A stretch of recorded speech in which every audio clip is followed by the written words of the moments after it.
Exactly. It's good to have a real. At this time, I'll call the September meeting to order of the Beaufort County Board of Commissioners. At this time, we'll stand and we'll have the invocation by Commissioner Langley and the pledge by Commissioner Bcbc. Let us pray. Eternal God, our Father, we are grateful and thankful that you have allowed us to assemble here one more time to do the business of your people. Grant us the wisdom and understanding to make good, pertinent decisions pertaining to the business of your people. Grant us your peace. In Jesus' name we pray. Amen. Amen. Pledge allegiance to the flag of the United States of America and to the republic which stands, one nation, under God, indivisible, with liberty and justice for all.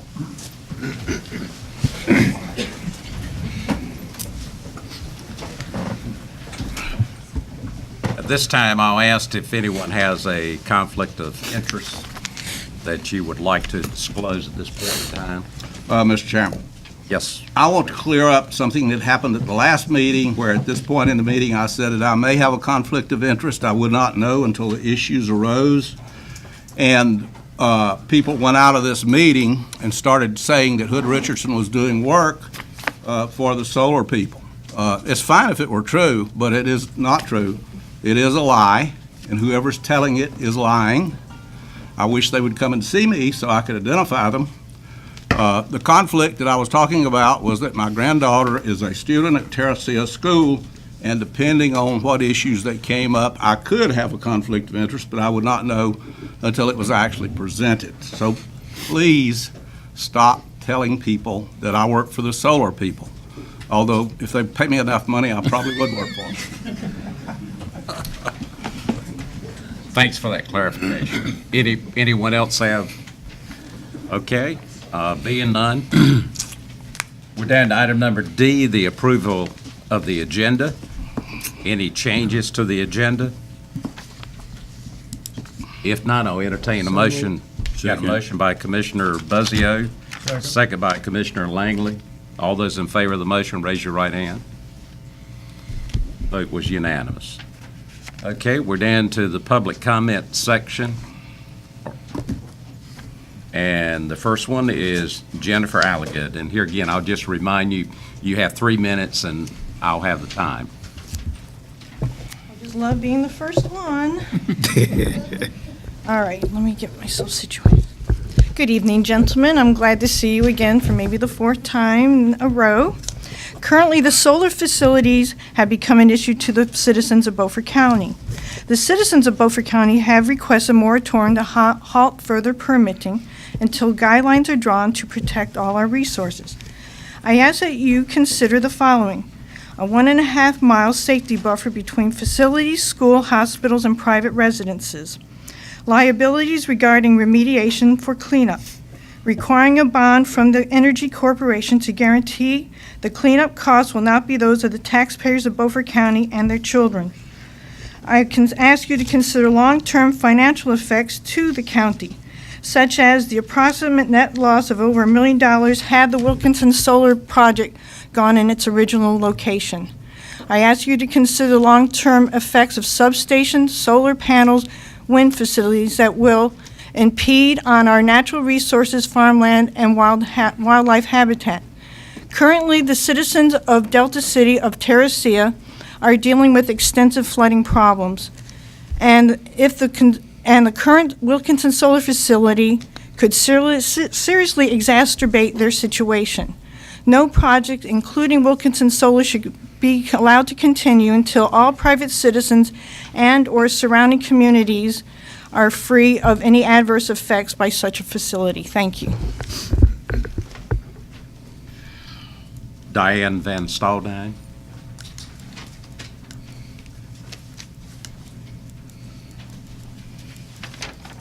Good evening. I'm here to request protection for the citizens of Beaufort County and to ask you to move forward with at least a 2-year moratorium. I would really respectfully request a permanent moratorium on solar projects in our county. As a former hog farm owner, I am painfully aware that this body was the first county in our state to enact a moratorium in the mid-90s that impacted my family's livelihood in a negative way.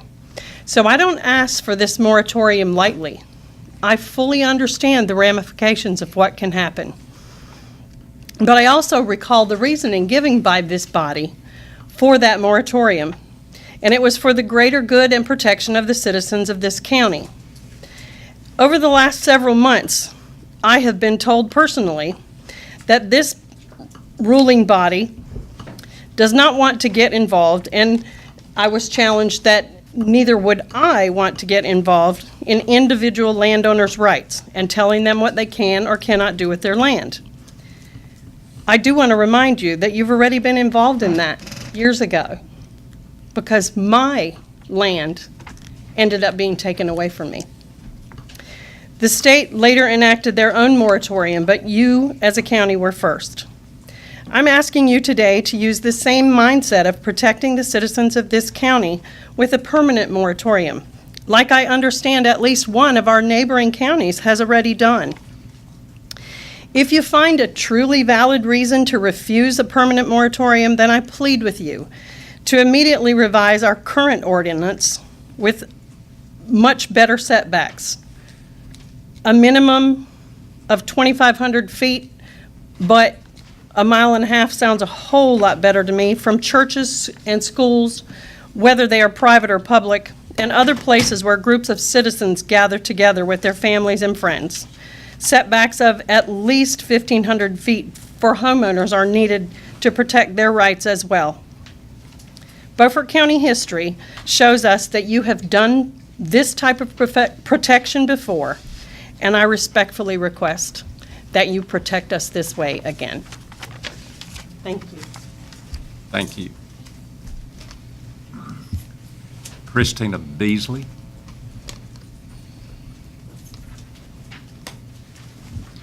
Good evening.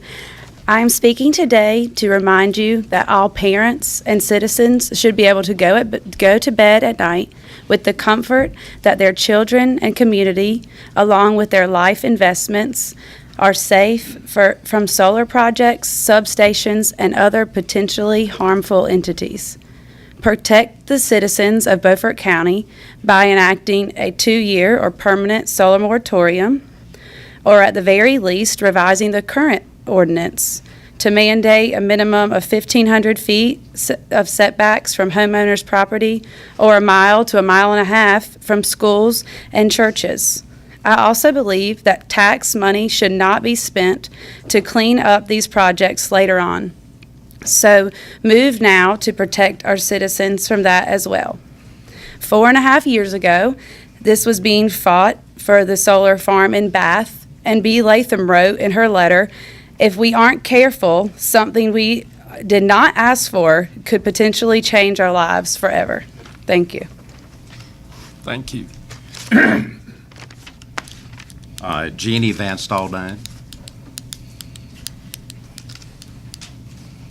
Good evening. I'm here to remind you of your obligation and your duty to protect your county. We've appeared before you with information showing that solar energy is not as clean and renewable and efficient as solar companies like to claim. We've brought to your attention that solar factories could turn our county into a toxic waste dump. We've talked to you about the economics of it and have done the math for you. In no way, shape, or form are solar factories going to be the boost to our economy as promised by solar companies. They have come in like wolves in sheep's clothing, making great promises of jobs and money. But they haven't been honest or upfront with us. They've snuck in and only contacted us when pushed into a corner, and then made claims of wanting to be good neighbors. They have shown us that they are not to be trusted. You were elected to protect your county, and we are depending on you for your protection and your active participation. We need a 2-year moratorium, if not a permanent moratorium. And we need solar ordinances, better solar ordinances put in place as soon as possible. There is no time to waste, and we just ask that you please act now. The burden of protecting this county rests on your shoulders. Thank you.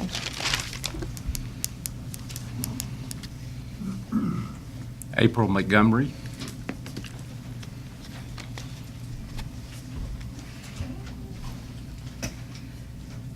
Good evening. I'm here to read a statement on behalf of Wilkinson Solar. I want to be clear that this is not a joint statement, but just from Wilkinson Solar itself. After extensive discussions conducted in good faith, we are pleased to report that representatives of Wilkinson Solar, Terracia Christian School, and concerned residents have reached an agreement and have withdrawn their objections to the Wilkinson Solar project. Wilkinson Solar LLC, the company developing this project, will be revising its plan for locating certain components of the project. It is the hope and expectation of all parties that these changes to the project will address any concerns that may otherwise arise. This clears a path for the project to move forward, creating jobs and new tax revenue for the community in the years ahead, as well as megawatts of clean energy. It is a win for the residents of the county and the state of North Carolina. Much work remains to be done between where we stand today and construction of the Wilkinson Solar project. We look forward to continuing to work with our neighbors in the Terracia community and the residents and leadership of Beaufort County to that end. It is our hope that this agreement will serve to illustrate that clean energy development can not only coexist with communities like this one, but also provide a benefit to the locality and the region as a whole. Thank you. Thank you.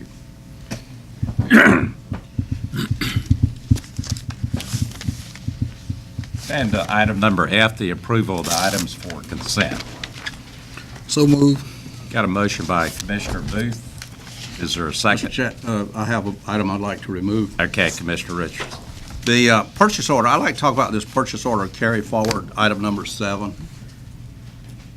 Okay, number 7. Number 7. Okay. So we'll move that down to item number 18. Good God. Under decision. 18. Anything else? Any other?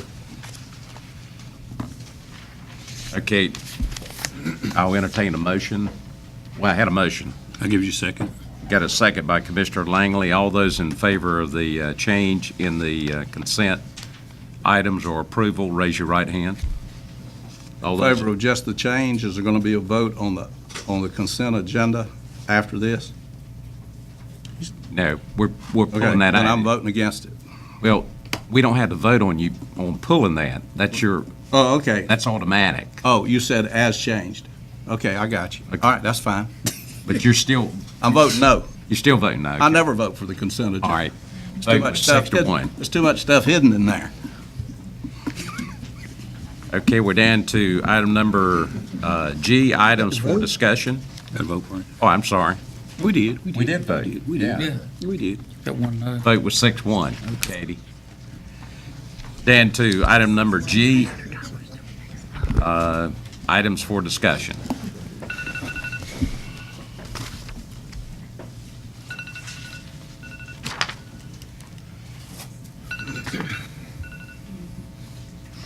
I guess the 3 minutes was up.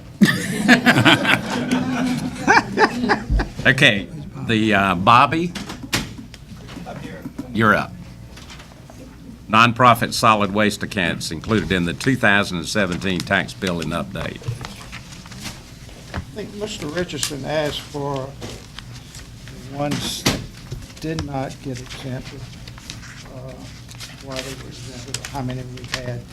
And I just got this package put together this afternoon because just got it in last day or two. So I got what you're asking for. Would you like me to pass that out? Yeah, oh, yeah. And there's 2 lists. There's one list of those who are being billed, and there should be a list of those who are I not think we being. got those last week.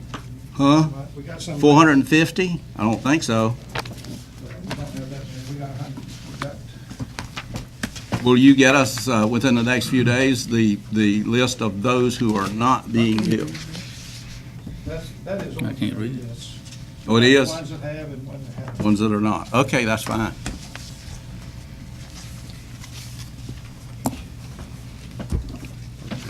Something else.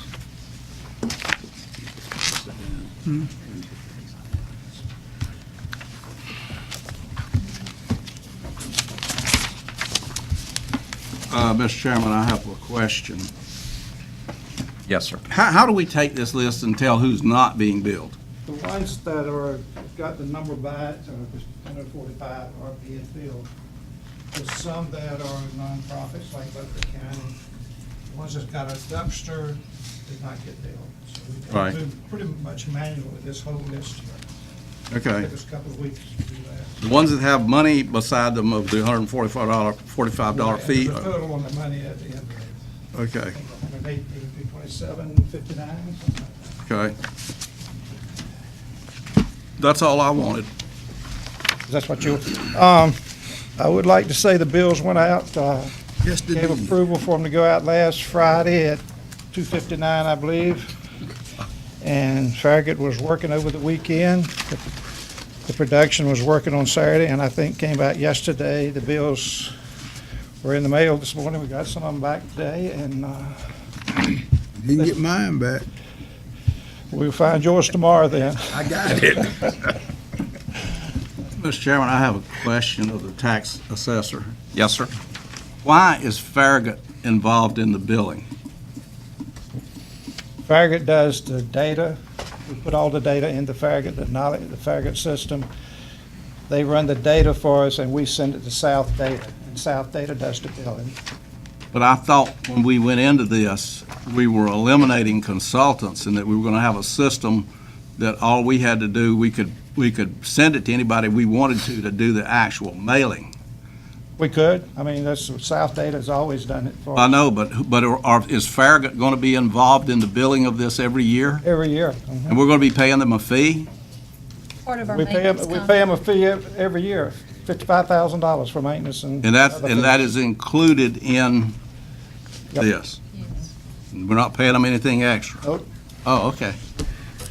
And, Farragut's been very good for getting things out like this in the last minute, so. This is all I have at this time. Does anyone have any other questions? Thank you, Bobby. Yes, sir. Okay, item number 2 is the address reassignments. Seth?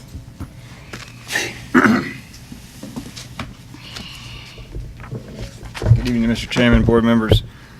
Just got an informational item for y'all today in anticipation maybe of getting some calls here from constituents in the coming weeks. In the absence of having a full-time planner over the last several years, our Land Records Division has identified all sorts of different issues related to addressing around the county. And I've detailed examples of these in your report for this evening. Everything with addresses that are out of sequence or odds and evens on the wrong sides of the road. Road names were changed and segments were left off by themselves in some places. All the way to roads splitting off in a Y and keeping the same road name. So we've got a lot of different things that we need to correct around the county that are to bring these situations into compliance with our adopted addressing ordinance. Just wanted to make y'all aware, this is a project that we're going to be starting on here pretty soon. Do y'all have any sorts of questions for me? I've got an example of the letter that we'll be sending out, and we'll include maps to go along with that with the individual parcels and try to explain as best we can to folks. They have a P.O. box, so there's no change, but That's correct. That's correct. It's not related P.O. to, box they'll I'm have. not concerned with how or where folks get their mail, but when they call 911, we need folks to be able to get to them. And there's a lot of places in the county and the cities, municipalities for that matter, where it's a challenge. So Anyone that's- It's a life safety issue is what we're trying to tackle here. Does anyone have a question of Seth? If not, thank you, Seth. Thank you. Okay, item number 3 is the jail inmate population report, Commissioner Richardson. Well, I haven't done one of these in some time. As those of you know, when we started with the jail several years ago, we discovered that one of the reasons we needed a new jail, it was full of people who were living there. And I say that casually because we had a lot of people that had been in jail 2 years, and it didn't, and their date for the trial was still December the 25th. And the December the 25th is a bogus number that's put into the records so that you know that this person has not had a date set for a trial.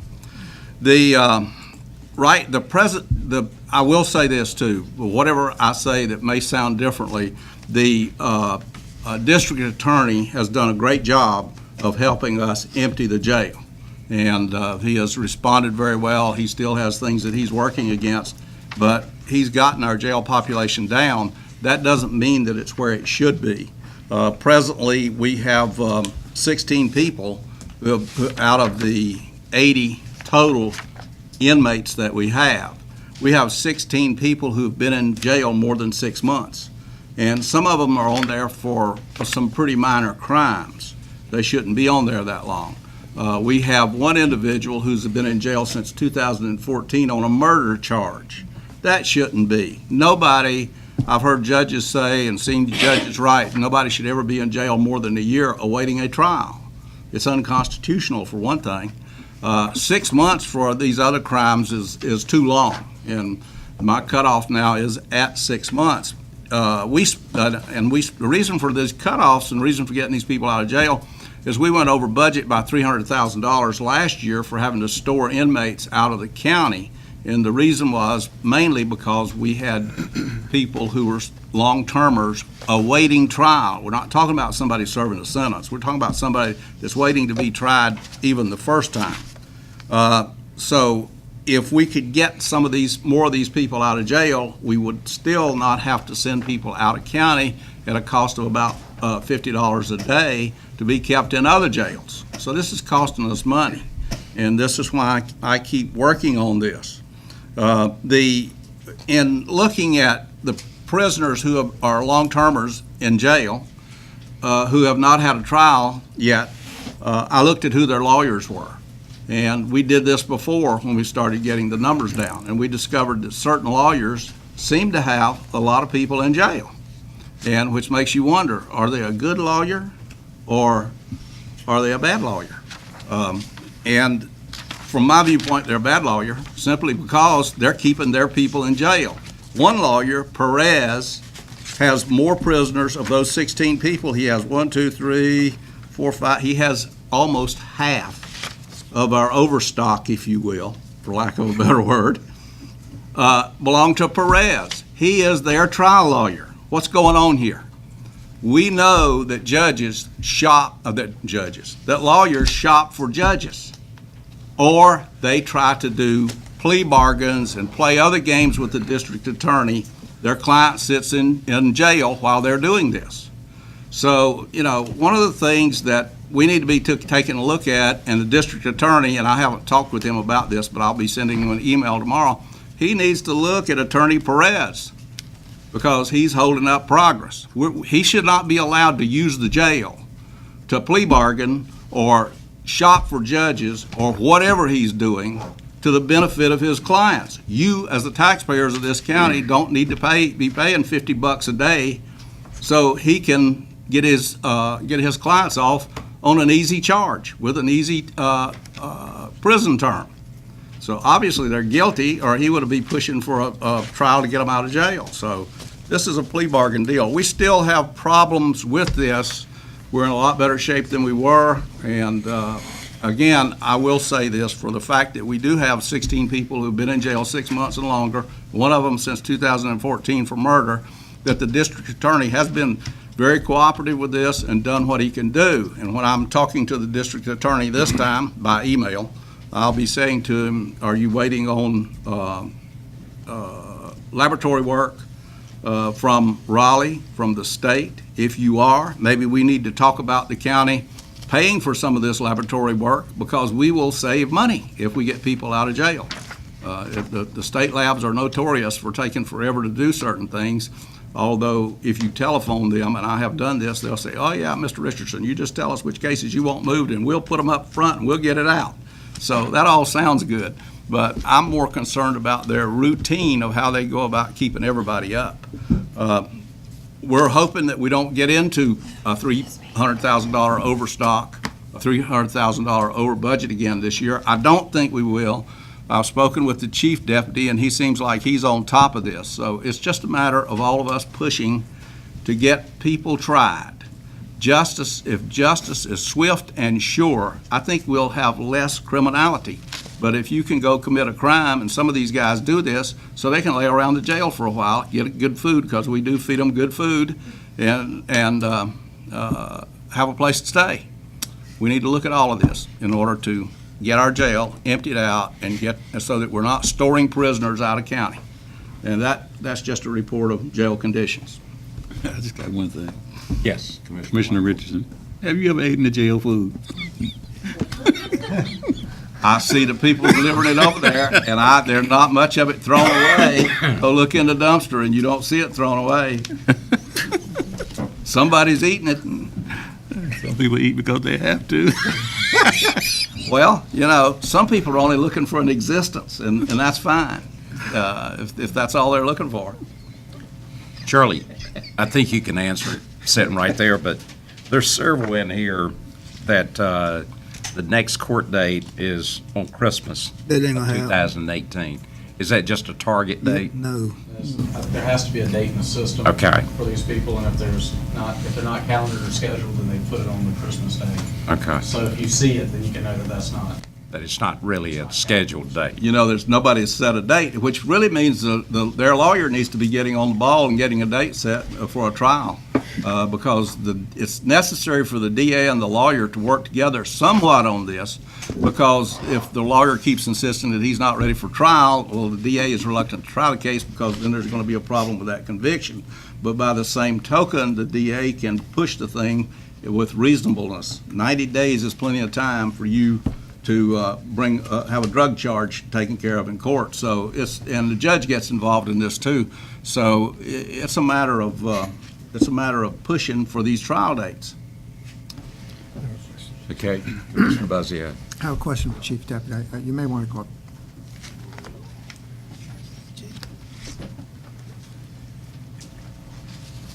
There is a grill out Could there. you describe how the date's set and how they, reset it and reschedule between the lawyer? Is the judge involved in it? I can talk about some of the mechanics of it. Mechanics, yeah. If it's a district court case, something that's a misdemeanor or a felony before it gets to the point where it's in Superior Court, then they're usually scheduled about monthly, where you'll have a case that'll come up about every 30 days or so. Sometimes it might get extended out a little bit more if it's a DWI and they're waiting for blood work. If it's a Superior Court case or a felony, then it may be, just depending on what the charge is, it might be 6 months or 9 months is probably the low end, the short end before something gets calendared or scheduled. Or if it's something like a homicide or an A, B, or C felony, then it's going to take a long time for that to get through the process and get calendared.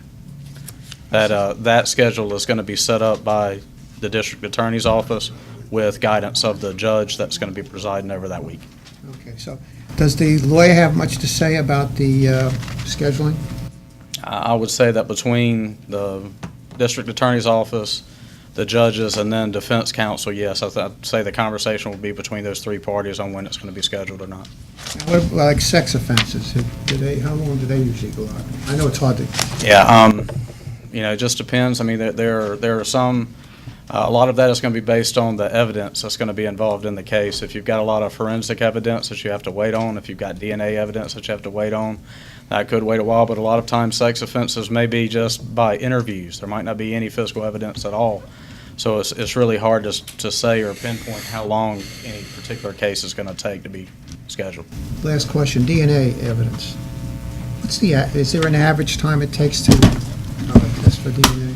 It's hard to say. I mean, and I say that just because it's so inconsistent, the information and the stuff that you get back from the state lab. And that's the same thing on drug cases or blood cases.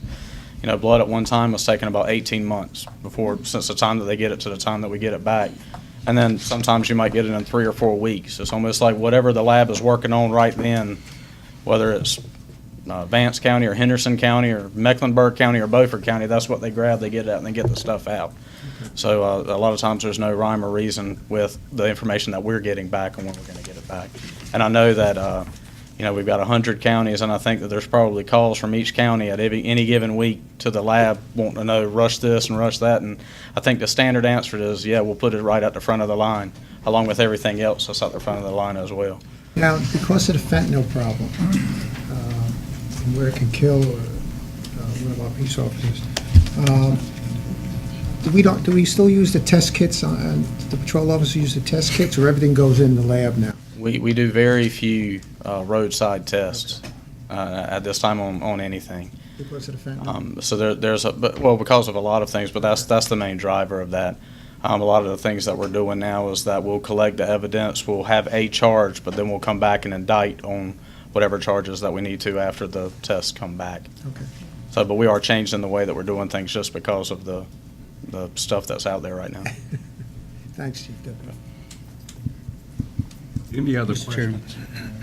Chairman, I talked to the DA, I didn't email him, but I asked him, is there anything that the commissioners can do to help him, free trial or whatever, and he said he's going to give us some ideas, let him think about it, but we appreciated everything he was doing, but is anything that we could do for him, helping the jail situation and moving, people through the court system?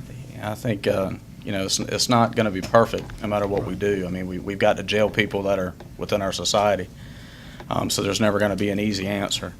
And, quite frankly, there's a lot of things that we've got going on in Beaufort County that they're really good things. I mean, we're very fortunate and lucky in a lot of ways to live in the area that we do, but we are going to need a jail, and we are at the point now where we've got to figure out ways to keep that number down, because we do, at times, we need a lot more capacity than what we have.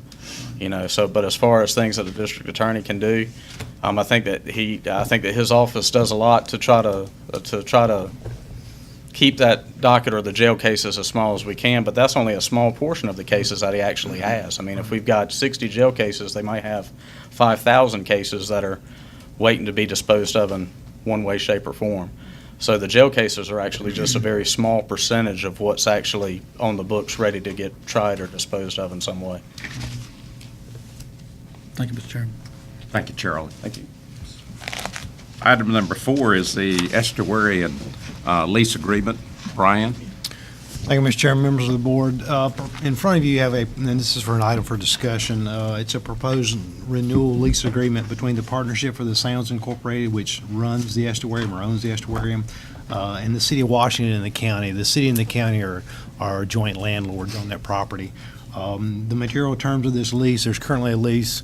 The material terms of this renewal lease are the same, except for the request by the estuarium to not carry flood insurance.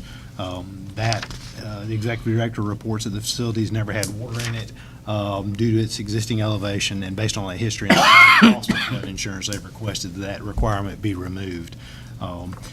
The term of the lease is for 10 years, and the city and the county accept as payment of that, in the payment of those terms, the estuarium's services in providing that service and maintaining that building and looking after it for the term of the lease. So this is for your consideration. We've got a public notice on it, so we'll have to bring it back to you. But any questions you have, we'll be glad to answer them. The lease was drafted by the city attorney. It's been reviewed by the county attorney, and we'd recommend your approval moving forward. Have any other questions? Mr. Brent? Why do they not want flood insurance? Cost. They are operating on a pretty strict budget. They've had a lot of cuts over the years, and they are on a shoestring budget, and they're trying to cut as many costs as they can to maintain the operation of that facility.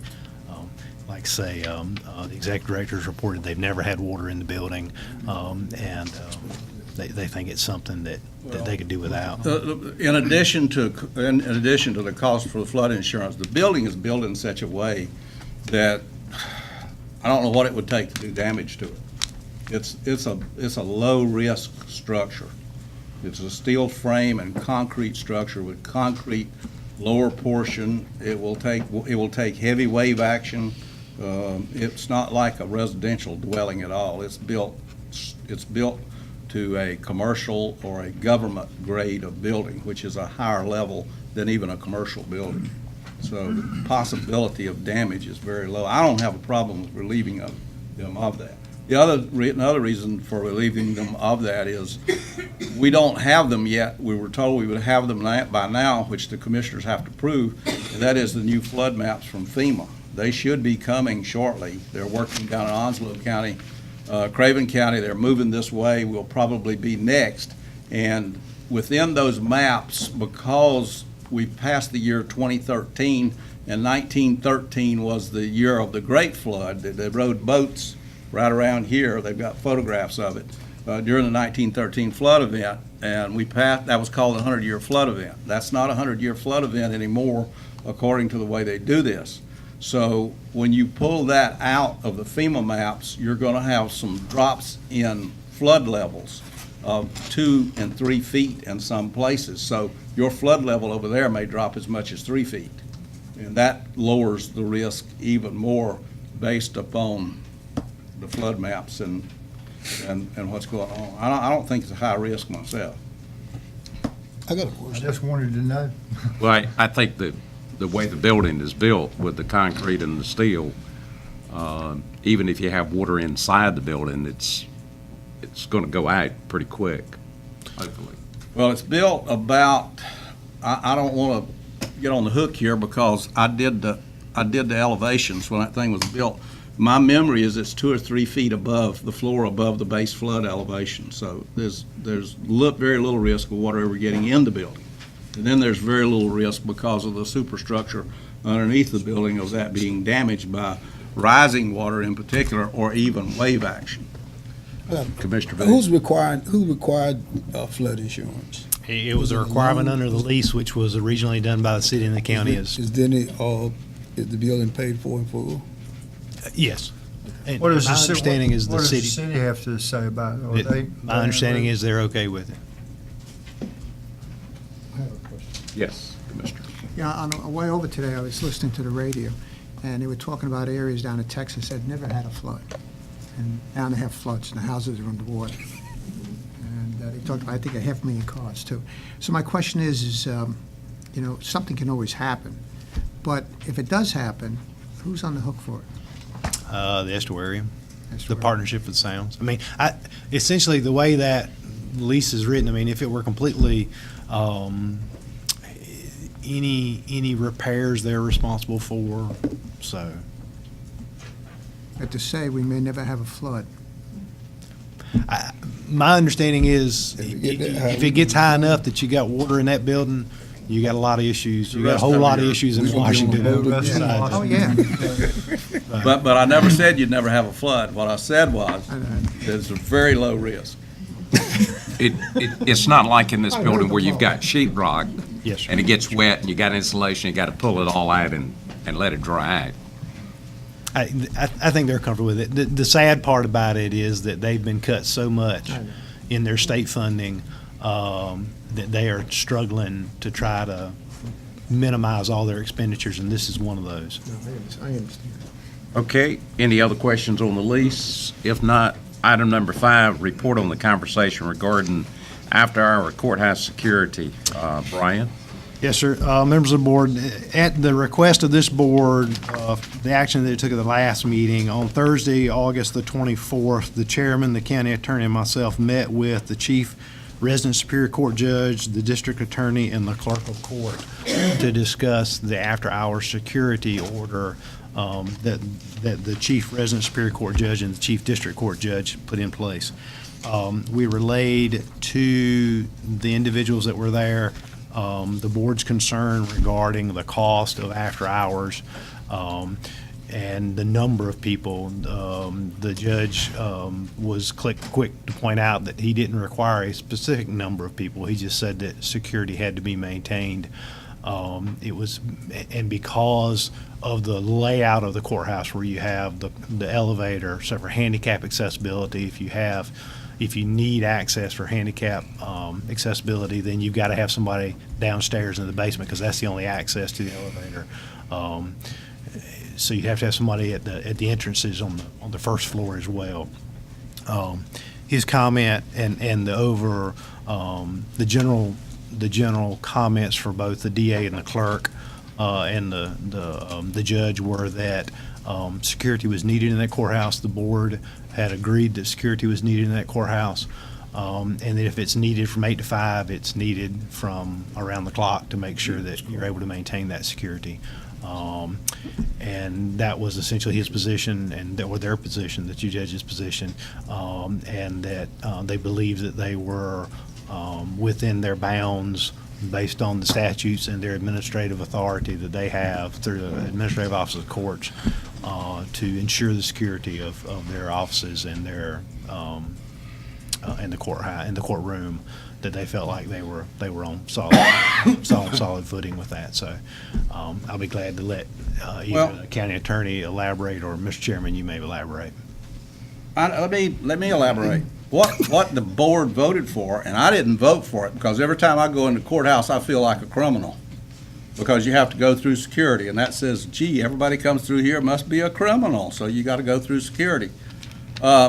But what the board voted to do when they provided that was to provide security from like 8 in the morning until 5 o'clock at night while court was in session. And what's going on here is the judges are taking this and stretching it into something that it never was. And I fail to understand why, if the Democrat Party is having a convention or a meeting in the courthouse, or the Republican Party is having a convention or a meeting, or there's some teen courts that take place over there, or the local gardening club or the quilting club is using the courthouse for a meeting, which they can do under the law, why it's necessary to have security for these events. The judges are correct. I agree with I'll put it this way.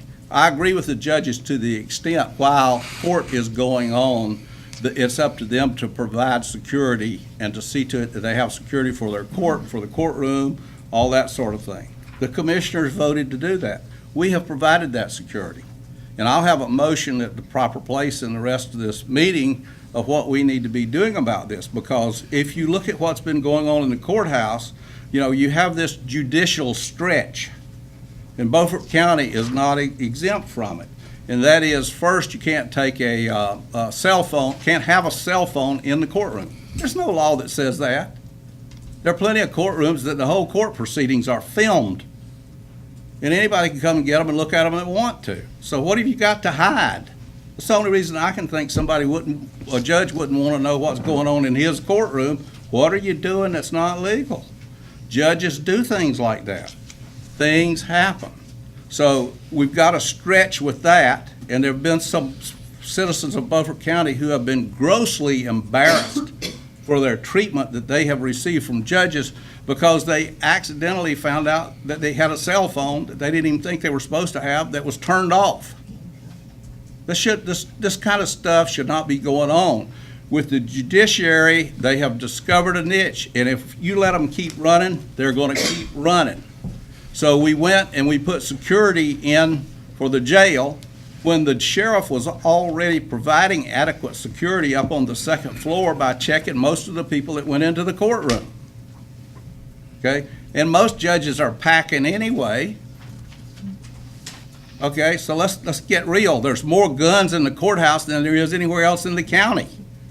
People don't attack judges in courthouses. They attack them in parking lots and in driveways and at home and a whole lot of other places. So why are we becoming so paranoid about this particular situation? So we've had the step now that if you're having a meeting in the courthouse at 9 o'clock at night with the local knitting club, they have to have security. Where is it going to go from here? This will keep going.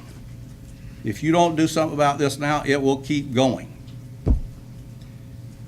During our meeting, I asked, how did we come up with 3 deputies? Because of the fact it's a public building, we have to have one that operates the down in the basement, the elevator, so that handicapped people are available to go up, or it's available to go up. Then we'd have one at the front door, and then there would be one in the meeting room itself. The concern that the judge has is making sure that courtroom is prepared and ready for court the next meeting after a meeting, which means that if there is no security, somebody's going to have to go in and sweep that courtroom the next morning, and actually sweep the whole building, because once you get inside the building without any security, all you got to do is get on the elevator and walk up and down the steps. So I understand the concern that they have. I think one of the things that we need to consider is that there are other places in the county where people with small groups can go to have a meeting, where it's user-friendly for people with disabilities. It's user-friendly as it relates to getting in and out a small group and only occupying a small part of the building. So there are some other alternatives. It's not that this is the only place that they can meet. The other thing that we keep in mind is that as we move into the First Bank building, we'll have a public meeting facility there that'll hold 93 or 96 people, which would also provide another option. In the state statute 15A-1034, the presiding judge may impose reasonable limitations on access to the courtroom when necessary to ensure the orderliness of courtroom proceedings or the safety of persons present. So he does have the authority to do that. I realize the question says may, but there's a cost. If a group goes anywhere else in the county, there's a cost. Even if you go to a local community or a Ruerton building, you got to pay some money. If you go to the school, there's a cost, an hourly rate there. And I think that we've already imposed a cost for deputy sheriffs being there on the scene where it was requested that we have security in the past. Mr. Chairman, Yes. God knows we're gonna have places where they can meet at, but if we got people in Beaufort County that dangerous, we need to supply security at First Bank, need to supply it in here, and wherever those 30 people or 60 people meeting at. I just don't believe that we are that terrible in this county. I just don't believe it. Well, I think citizens believe that the courthouse should be the safest building in the county as it relates to, something that happened. And I think, as commissioners, we have a fiduciary responsibility to protect the safety. That's right. That's in why. there. That's why to meet in the first south building, we should have the same security that the judge think you need in the courtroom. Yes, Commissioner Lane. Okay, well, a couple of things. First of all, now I've been out of the courthouse now since September, but I can honestly say this. I have seen deputies go into the courtroom and sweep the courtroom and check everything in the courtroom. So that is really not a valid reason. I mean, if deputies do their job, then that is already taken care of. What we have to understand is, and this statute that you read pretty much talked about when court is in session. That's what this pertaining to. I mean, once court is over with, let's just say if they're having a murder trial in Superior Court, at the end of the day, that courtroom is locked, all the evidence is locked up, and nobody can actually go into that courtroom. And certainly you would not have a meeting in a courtroom where there's a murder trial going on. And most time in district court, many days district court, most time 2, 3 o'clock in the day, district court is over. So I just find it unnecessary that you would have to have deputies or any type of security after 5 o'clock. It's just not true. It's just like with the elevator. I'll go back a number of years. We've always had things in the courthouse on Saturdays. And basically what would happen is someone would simply unlock the elevator and allow people to go up and down. And when the event is over with, the elevator is locked again. Now, as far as the courtrooms, like I stated earlier, the courtrooms are locked. So if they're in the district courtroom, they're not going into the Superior courtroom. And as far as the judges' chambers are concerned, they're secured. People cannot get into the judges' chambers. We're doing overkill here. There's no reason to do what they're proposing right now. It is just strictly overkill, and I'm simply not for it. I've been a criminal justice professional for 34 years. I have been in and out of that courthouse, and this is straight up overkill.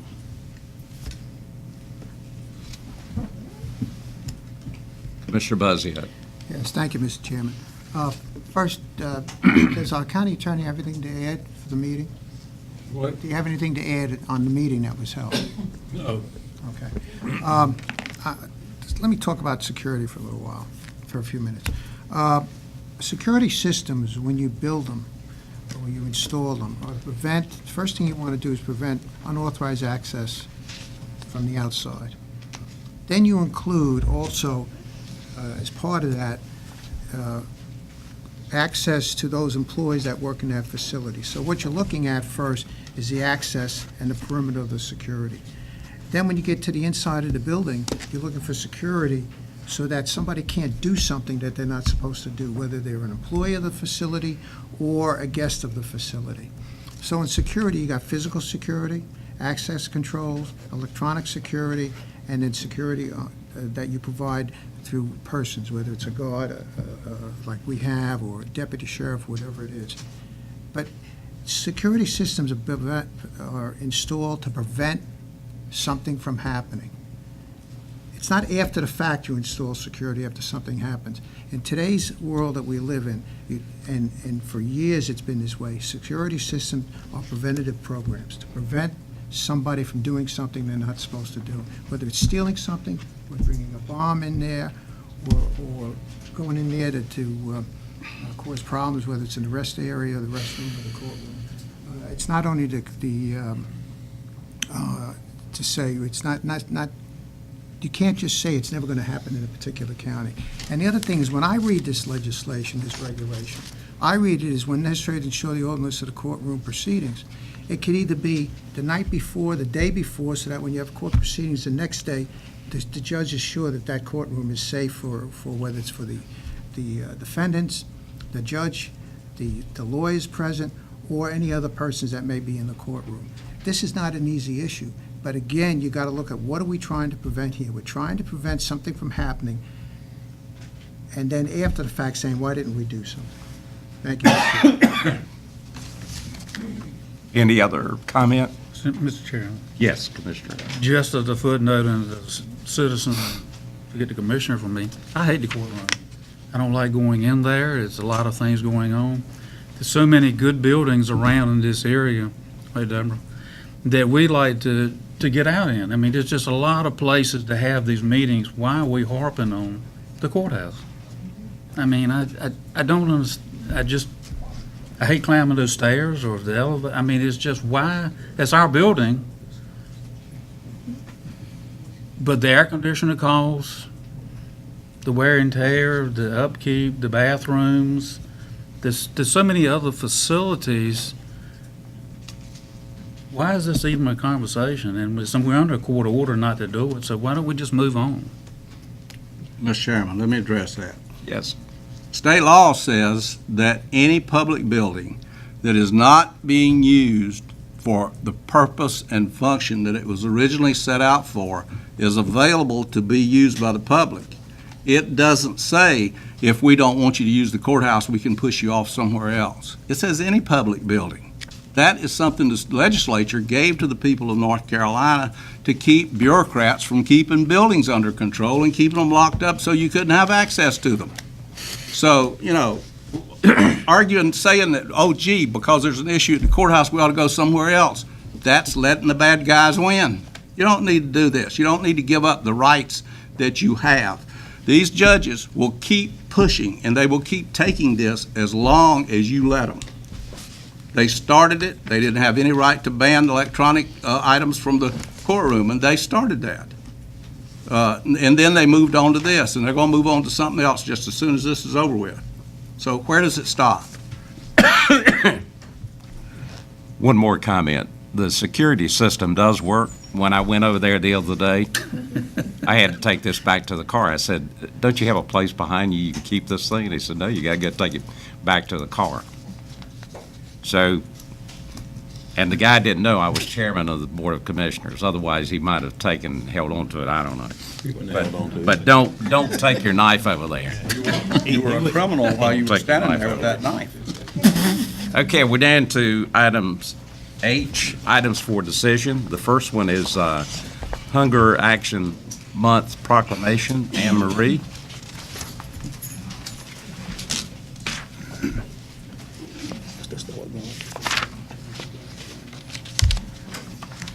Sure do.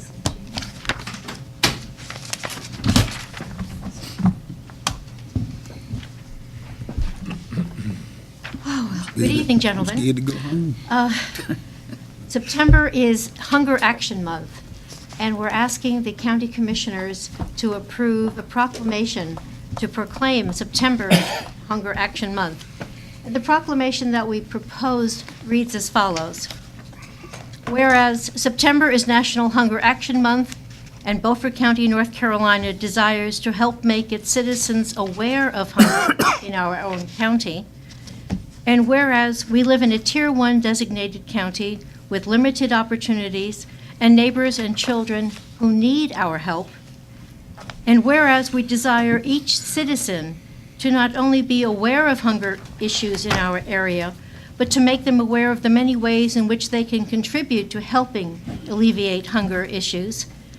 Now therefore be it resolved that the Beaufort County Board of Commissioners declare this month of September in the year of 2017 to be known as Hunger Action Month and encourage our citizens to become involved in addressing this vital issue.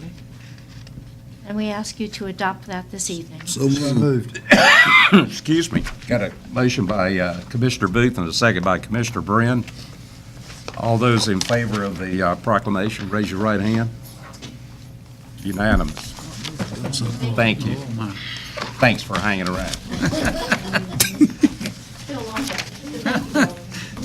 See ya. Okay, item number 2 is penalties and interest appeal on tax bill. Robbie Taylor.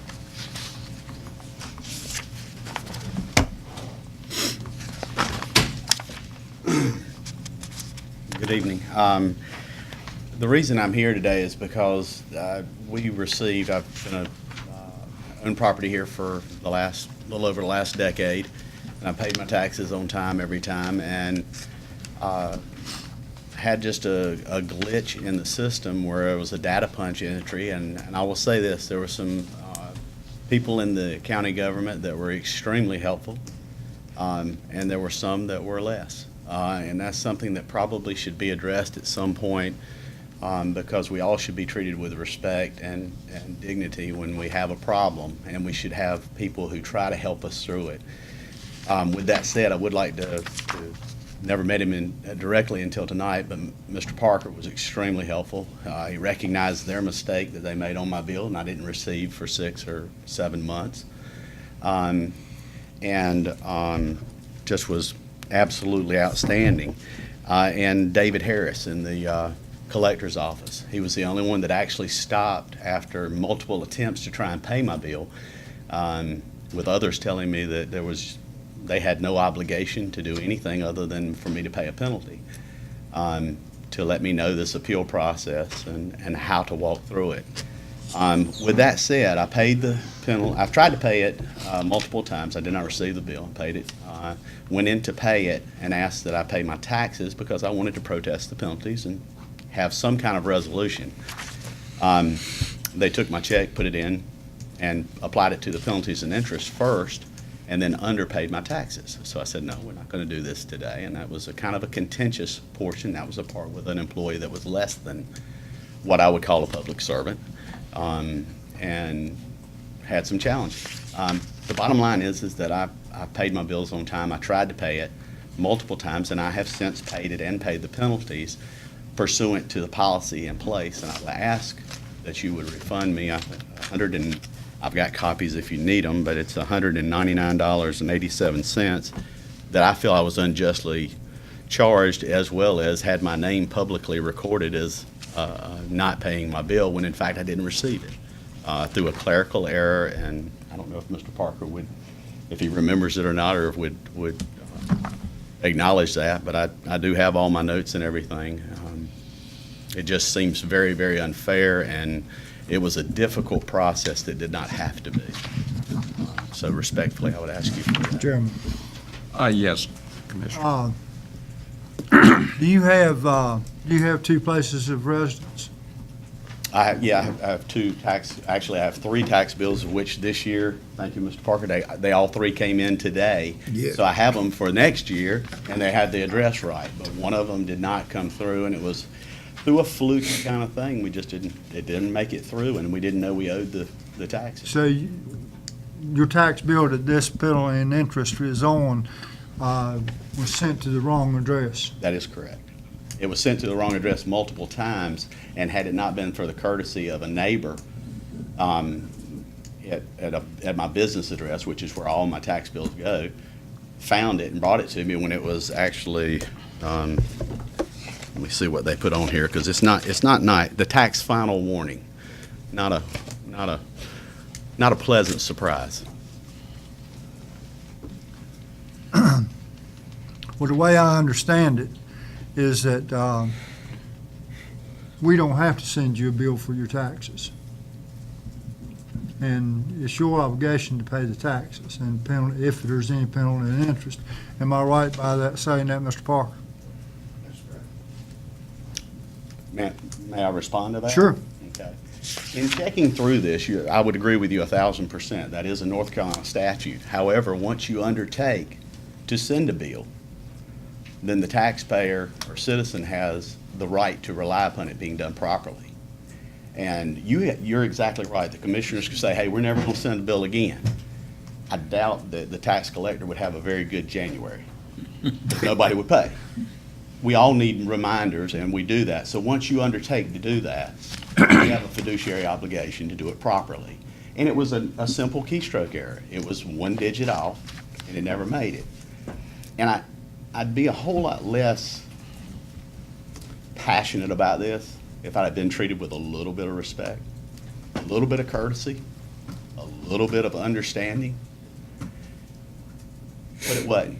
And I really think it's one of those things that, had I not paid you since 2004 every year, right on time, every time, with every bill, and this one, the only reason I didn't get it, and the only reason I didn't know about it, to be honest, was it changed from being a escrow account to being non-escrow. It had been wrong since 2004, but that bill never came to. We just never got it. Now it's fixed, and as I said, thanks to the reason, a lot bigger bill from you, Mr. Parker. Thank you. So this is the first year that you've actually had a bill that was supposed to be mailed to you. It had been through an escrow account. With the other property that I have was not through escrow, and I did pay that every time. But That was this never a particular problem. And I've got the copies of the bills with the wrong address on them. We've been. Can I see?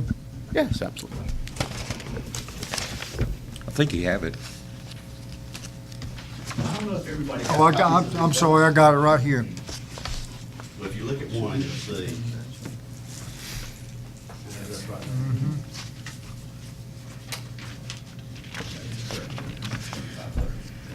It's just a clerical error. Can I see? Everybody has it. We got it.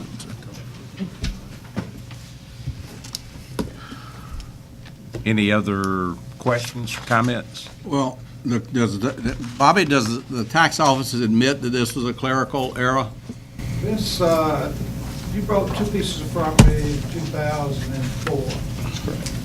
It had the wrong address on it. I don't know where it exactly came from, where it was keyed in when the deed was switched, or we went back and I think checked it back through the system. It's been that way ever since it's been in escrow. And when it came out in escrow, it was still wrong. So where the error came from, it was probably keys maybe put in wrong when it came off the deed or something. I can't say for sure where it happened, but It's been that way ever since the other property was in escrow. And we did go back and find that both online, and I mean, that's what I say, Mr. Parker, they were phenomenal. Mr. Chairman? Can't say as much for some Yes. others. Can I make a Commissioner motion Buzzy. that, I'd like to make a motion that we ask our county manager to look into this issue and report back to us at the next board meeting. I'm not sure there's a whole lot I mean, he's presented to you everything. We actually had a conversation on the phone. I think he's presented everything again to you. It's up to the board to make a decision. Like, I think this is the third one you've had come in front of you. Right.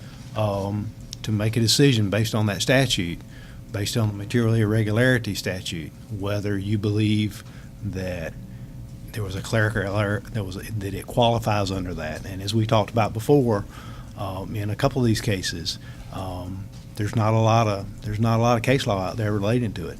And the board is ultimately the one who makes the decision on that. So as long as you have all the information you need, and he's here to answer any of those questions, you have Mr. Parker here to answer any of those questions. Well, it's obvious. You have to make that decision. It's obvious that the address is wrong. When it states right on the tax bill that the address is wrong. Well, this. What, have we done refunded penalty and interest in the past? Is this completely out of the ordinary? I would say it's out of the ordinary, yes. I mean, we haven't done it. I mean, we have other people have come in with the wrong address, but it's, we try to help them through this, and we say, you know, you had other properties, our hands are tied, and our hands are tied as an assessor. We do when it's there, we just, what the system is gonna put a penalty and interest on it, I can't stop it. But do I understand that if the board determines that the clerical error is sufficient, that we can relieve him of the penalties and interest? You are the only ones who can do that. Right. I make a motion that we relieve the penalty and interest on Mr. Taylor's property. Could you hold on that motion until Yeah. we hear from Mr. King? Interest and appeals, because you're involved in this process too, aren't you? Yes, sir, I am, and I'm the one that gave Mr. Taylor the advice originally on the phone call. I explained to him the board had not had this preference before. So I'm a little bit questioning, a few things that are going on. I mean, the board is ultimately liable for this issue. So if you make the decision to do it, it's up to the board to do it. It's just, we've had 55,000 bills go out. We've only had 3 to come before you. Now, I've told Mr. Taylor when I talked with him, I empathize with him. I said, I can understand completely. You know, we want to make sure we get the information correctly to the taxpayer. The first line is, well, we don't have to send the bills out. Well, he's right. I can't collect the money if the bills don't go out. You know, so I have to look at what the board has done and communicate that to the taxpayer, that this board has not done this in the past. So I would recommend to the board to think about your proceeding with this, because when you do this, we're going to have them coming into the assessor's office saying the addresses are wrong and having to deal with this probably on a more frequent basis. And I'm not saying it bad for Mr. Taylor, because I understand what he's saying. And like I said, we have empathized with him profusely, at least I have. So I'm gonna leave it to the board, and that's just the only thing I can say on top of that. I know Mr. Parker said this has not ever happened before. So that's what I have to look at on the collector side. Well, I've been here 20 years. It hasn't happened very often, but it has happened before. A release. Yeah. It hasn't happened very often, but it has happened, You made when one- it's justified. Excuse me. Sure, go ahead. You made one statement about we may be facing more of these. What made you make that statement? Well, I mean, we've had 3 come before the board. Okay, so I'm just saying, we try to do our best due diligence to find better addresses, to do the things we can to get the information correct. But we don't know that we will or we will not. And thankfully for him, a neighbor gave him his bill that he had. But I mean, that's the way I have to look at it. I got a question, Mr. Chair. Thank you, thank you. Yes, Commissioner Booth. And I understand your plight here, but is this one of those cases if somebody contested that the sitting board have to repay this money? Is that one of those instances if somebody contested? Another thing here, and I don't know, I wasn't there when all this happened, but every county employee knows how I feel about treating the public. Now, I probably, knowing that the statute says if the address is not our issue, we don't have to send you a letter. If that was a motion, I probably wouldn't vote for it. But I do have concern about wait a minute till I finish. But I do have concern whether you're telling the truth or whether you're not. I have concerns to hear that you were treated, or anybody was treated that way in the office of county government. Now, I do have a concern with that.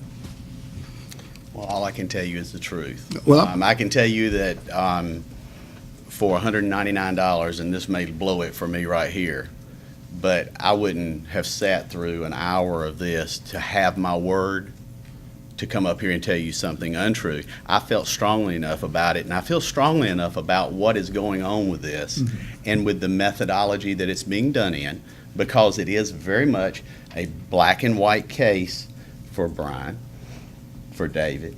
These guys, they can only say what the law says they can say. I got you. And it is a protectionist, it is a position that the state legislature has put them in, that they have no wiggle room. Yep. And maybe the right answer would be tell Robbie to get out and take the next thing and say, maybe what we should talk about is giving them a method or a means to do the right thing, rather than having to do what their rules say. I can tell you that the process and the procedure was broken. The process and procedure amongst the employees that you talked about, some found a way to talk about it in a different method. Now, that can be whatever you want to call it. To me, it was a lack of respect of where I was, because I was writing my check, and they were taking it. I think that, again, just a little bit of decorum, a little bit of respect, a little bit of a nicer way of doing business would go a long way.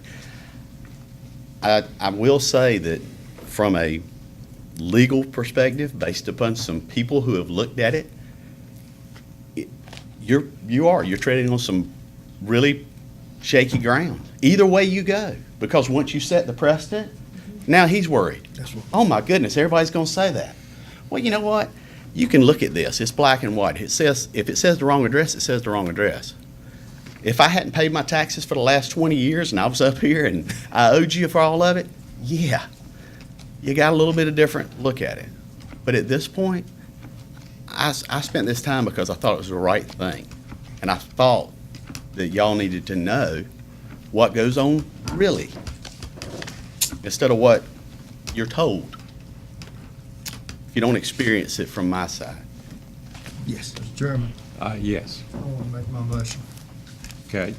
Make a motion that the county return Mr. Taylor's $199.87 for penalty and interest.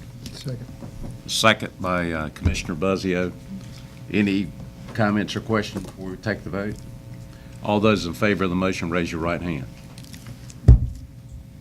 All those opposed, raise your right hand. Votes 4-3. Thank you. Okay, we're down to item number 3, the schedule of values for 2018 revaluation. Bobby?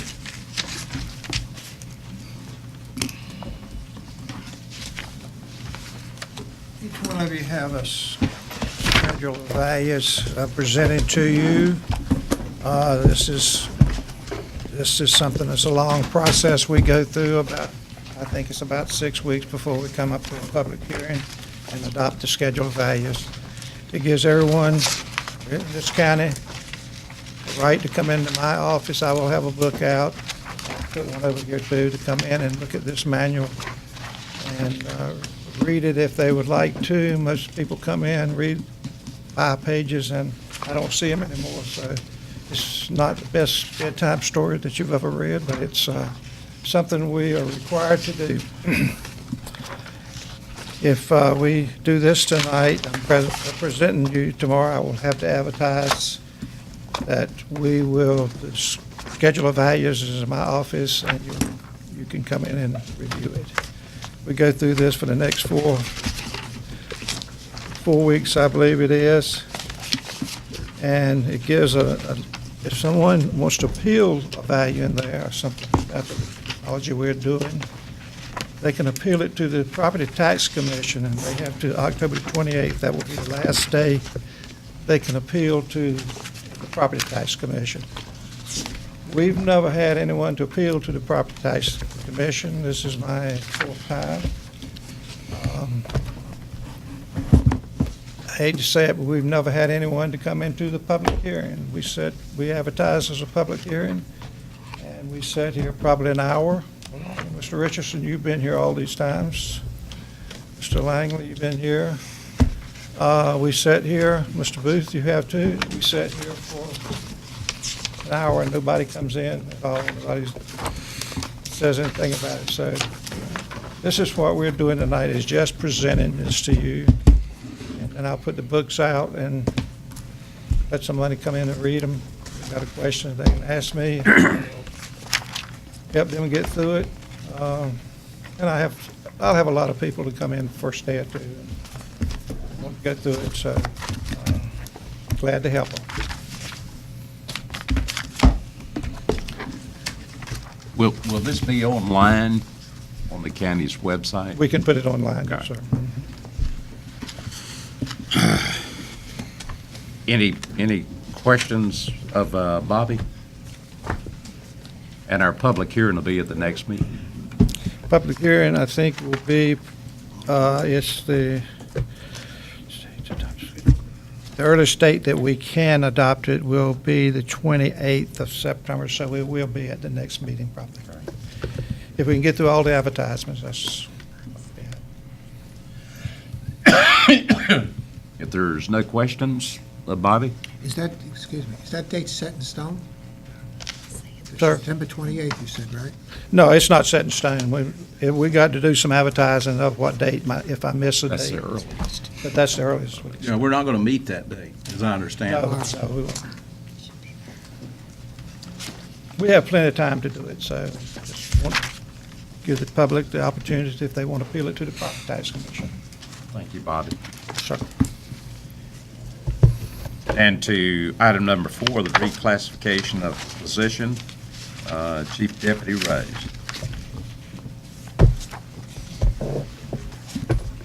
Chairman and Commissioners, I've got information that you should have in front of you in reference to one of our positions that we're looking to reclassify. If I may, I'm not going to look to try to read all of the information that you have. There's a ton of stuff there.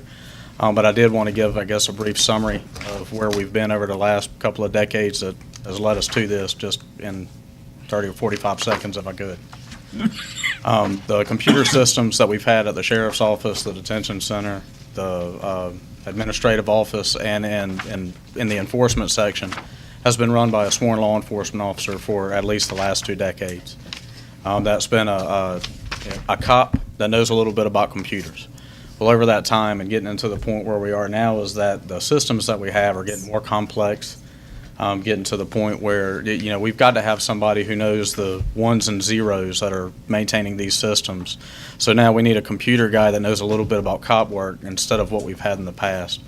The person that was in the position or has been in the position for about the past 5 years has done an absolutely great, fantastic job at the Sheriff's Office, but he was recruited away from our office to go work in another IT field where he's going to end up making a lot more money than I could even try to counter offer with the limits and the ranges that we have now. So the information that you have before you, there's a brief synopsis of all of the systems that individual runs. A lot of those things are hands-on on a daily basis.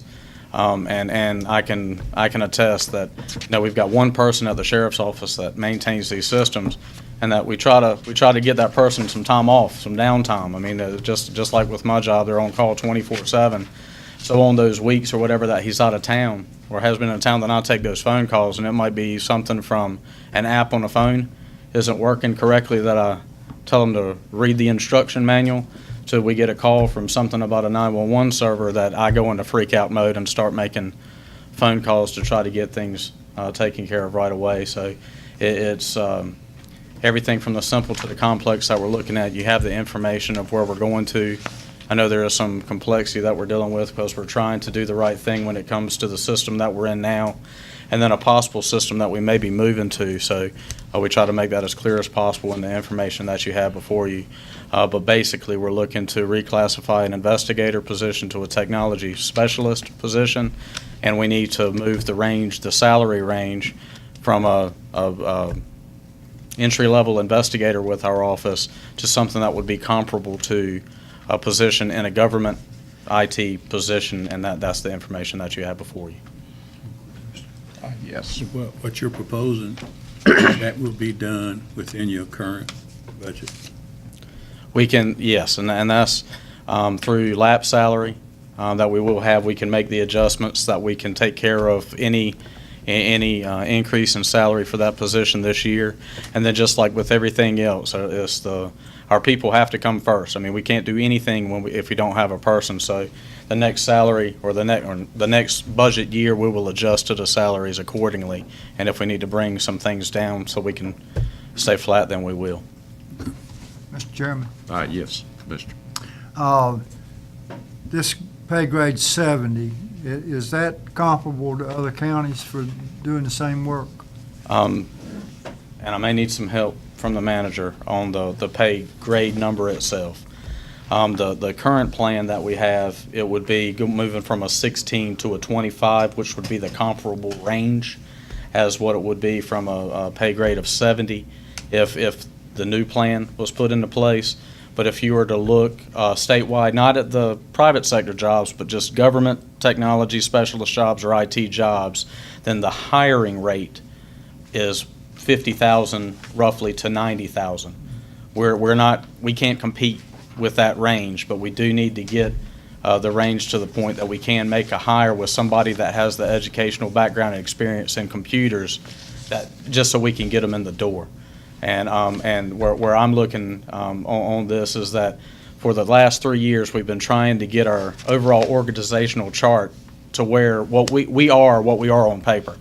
And this is one of the things that we need to do that we probably should have done years ago. But you know, we're here now. And that's what we're looking for. Okay, thank you. Mr. Chairman. Yes. I understand where he's going with this, because even in my office, and I'm an old dude engineer that was dragged into modern technology because I learned my stuff on the slide rule. And but we need people in my office. I'll give you an example. If I didn't have my tech guy who spent 2 years out at Beaufort Tech in the office, I wouldn't be running. You know, just that simple, because the technology that's out there, I could spend a lot of time giving you a story about how if you use modern technology in engineering or surveying business based upon what it was in the slide rule days, you're actually running in negative territory if you're looking for cost benefits. You're going in the other direction big time. The only thing that I would like to see on this for the amount, so I understand what you need. The only thing that I would like to see on this for the amount of money that you're paying is an educational level that goes along with that. I think they should have a 2-year degree, and I don't want to define the degree, but, you know, preferably in technology, but I think a 2-year degree should go with this particular job, because it is a high-tech job. And the second argument that goes with that is I don't believe that you're going to require them to be a sworn officer. That's correct. So that would be the trade-off. Motion to approve. With the 2-year degree, I can second that if you. Credentials. Okay, I second it. Okay, we got a motion by Commissioner Langley. Is there a second? Can I ask one question first? Hood. Okay. He seconded. All right. You're talking about 2-year degree or 2 years of college education? 2-year, well, I think I would say a 2-year degree, mainly because the community colleges are so close, it's easy to take 2 years in a formal and go to community college and convert it into a degree. Did that answer your question? Yeah. Any other The questions? question here, he talks about a 1 year of college education. Any other questions? Okay, all those in favor of the Mr. motion? Chairman. Sorry. With the wording of that, I have no problem with that. Could there be some wording in there that, and we spoke about this earlier, that 2-year degree or would be willing to obtain? Well, in most in most cases, I think the convention is, and personnel would probably tell you this, that if a person is close to obtaining that 2-year degree and is working toward it, currently enrolled in classes, that they would take him on under the condition that he complete his degree. That doesn't mean he's a freshman. That means he's finished most of the coursework and he has a few things to get, and that's usually waived by personnel departments. Okay, I'm completely comfortable with that. See Brian shaking his head. Yeah, the only thing I would say to you is if we list that as a minimum training and experience, and you say the minimum is a 2-year degree, then you've got to have a 2-year degree or you wouldn't qualify under the minimum statute, and we wouldn't look at it. If you were to say 2-year degree and or equivalent experience, education, and training, which is a lot of what we do, there's a little bit of that buzzword in a lot of our I don't want to, but I'll go along with it. it's a lot of that in our personnel Yeah. descriptions. We're still talking about a 2-year level of education. Right. To make this thing work. Any other questions? All right, all those in favor of the motion, raise your right hand. Vote was unanimous. We're down to 7 o'clock, so we're going to take a 15-minute break.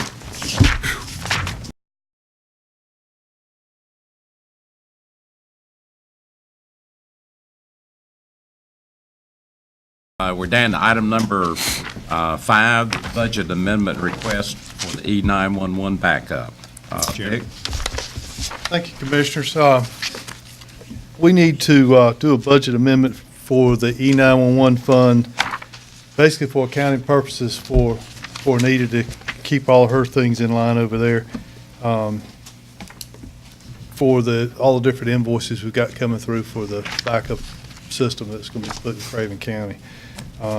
What we need is a motion to approve the appropriation of $95,800 from the restricted state fund to the hardware maintenance. And I will say that these invoices have all gone to the state 911 board staff to ensure that those items are fundable. So we've got those back that they are fundable. So moved. Got a motion by Commissioner Brent. Is there a second?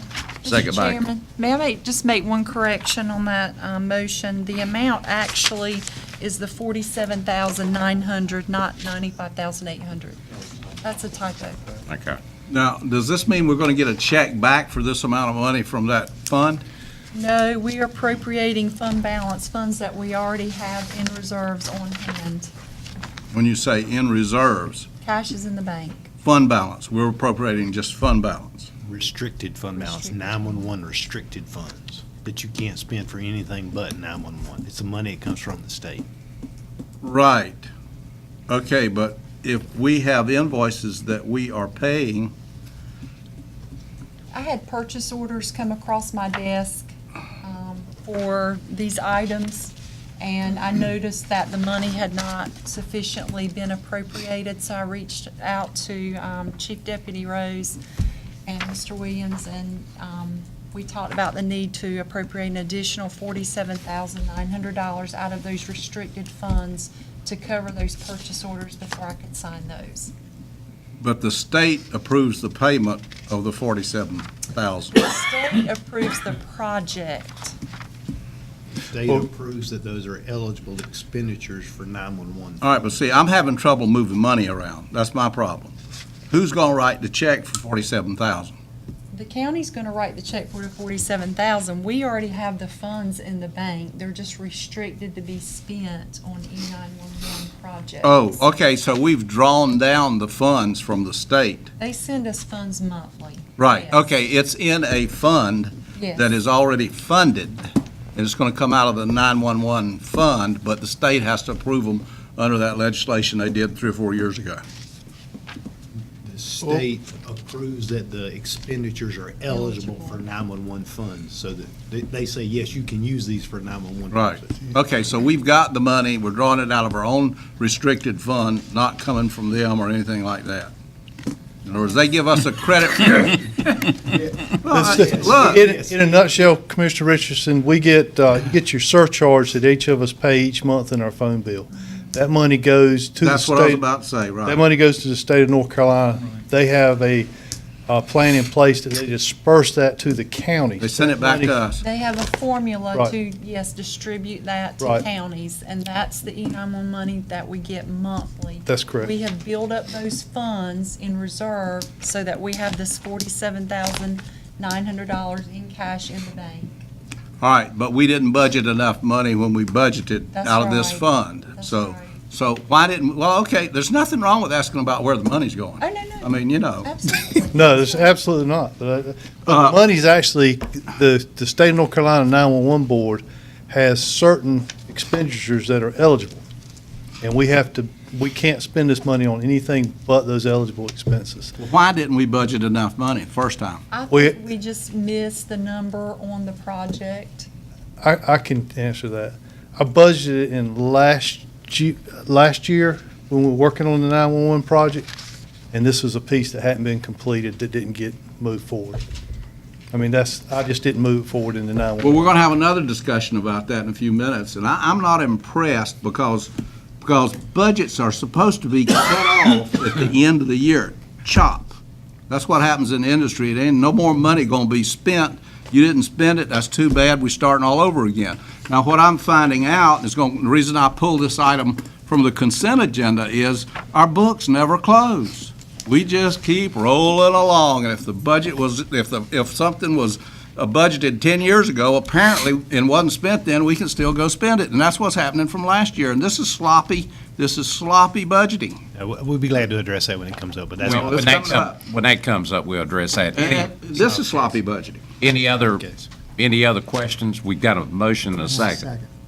Any other question? All right, all those in favor of the motion, raise your right hand. All those opposed? 6-1. Thank you, Dick. Item number 6 is the repair of the Northside High School shelter generator. Carney? Mr. Chairman and Board, have two things. The first thing is repair of the Northside High School shelter generator. About a month and a half ago, in doing a readiness assessment across the county, we noticed that the high school identified one of our primary shelters on the north side was Northside High School, that the generator there is not operational. And going back and finding out it's been that way for about a year and a half, the best I can tell, emergency management before had been trying to get people coming in to repair the generator. It's not an electrical issue, it's a heavy engine issue. It's the large engine that's in it was the issue, and most people did not want to repair, they wanted to replace. And so we started getting new prices of the replacement as well as looking for repairs. We really struggled finding anybody to find that would come in to repair that type of equipment. Even the major companies were saying replacement. The replacement values of something comparable were between $85,000 to $200,000. You could spend more than that. You could spend a little bit less, but not on anything we would recommend to be able to put in there. In reaching back out, staff was able to identify through a local company. They had specialists that they could bring in, they could contract to bring in, that this is what they do, and they gave us a price. If you look, the request opener is $20,193.93. I would like to say, if you look at the actual budget amendment request that Miss Anita has prepared, she backed the taxes out of that original request back to $18,917, and then added 5% contingency. So the actual request, and correct me if I'm wrong, Miss Anita, would be $19,863. That's correct. I know this is hard to figure, but what's the life expectancy on the repairs? There's no guaranteed warranty on the repair of the generator. I mean, the generator's been there since the school was built. It was part of the original construction of the school. And so even though they're coming in and they're going to do the work. There's really not a warranty of that work that's coming with it. So it could last a year. It could last a week, it could last 100 years. Well, 100 years is probably stretching it too far, but we really just don't know. Is a reputable company that normally does this kind of work doing this? The company that we're proposing that's bringing in the specialists to do it is Piston and Ring Machine Company here in Washington. And the team that they're bringing in, this is what they do. Okay. I got a question. Yes, Commissioner. I understand that this is one of our county shelters.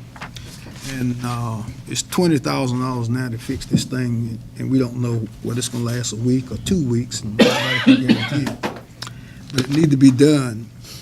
But have you researched to see if any money, like Homeland Security money, or any other kind of money out there to help out to repair this thing or get a new one? We have looked at avenues for that. Our best avenue seems to apply through the Golden Leaf Foundation. None of that is going to bring us anything in a quick response. In other words, in the next year, as we're reaching out to it. We're actually going to be applying to Golden Leaf for a generator for Southside. Right now, we're carrying a generator over to Southside and hooking up, but we're in the process of putting that together now, where we would be looking for assistance in doing that. Is Gold Leaf the only source? It is not the only source. We have contacted North Carolina Emergency Management in their recommendation of where we could go and what we could look for, and between them and our county government, that's where we've been sent to as our most viable option right now. We also looked, if you'll look in your packet, we looked at rental, moving our transfer switch that is there now, and even if we rented a generator in the meantime, the generator for that size structure is $5,000 a week base fee. Its fuel economy is not very good. Chris, help me out on that. It pretty much has to be filled every day, and what was the gallons used? Capacity of a generator that we could rent would have typically a 1,000-gallon tank, and it would have to be refilled every 12 hours of operations. God knows you need to burn it up. And we have to get it, if we rent, we have to get it at least a week in advance, and it's guaranteed at that point, whether we use it or not, we have to pay the $5,000. So we didn't see that as a viable option. You're right. You said 5,000 a week? Yes, sir. Saw us coming. So the intention is repair, and then meanwhile, you're asking for a grant from the government. On this request is just an immediate repair to keep us operation with our current shelters, but we are going to be looking at Golden Leaf for an additional generator, which would service our south side. Oh, south side, okay. You're not going to try and get a grant to replace this one? Not if we can get it up and running. Any other questions of Carney? I got one more. I understand there's some other problems with chillers and compressors at the schools. Is that correct? You don't know. Yeah. You don't know? I really couldn't answer for you there, Mr. Brennan. That would fall under the school system itself. I'll make a motion. Okay, we have a motion by Commissioner Buzzio. Is there a second? I'll second. Second by Commissioner Langley. Any questions, further questions? All those in favor of the repair, raise your right hand. Vote was unanimous. Okay, Carney, you got the next one?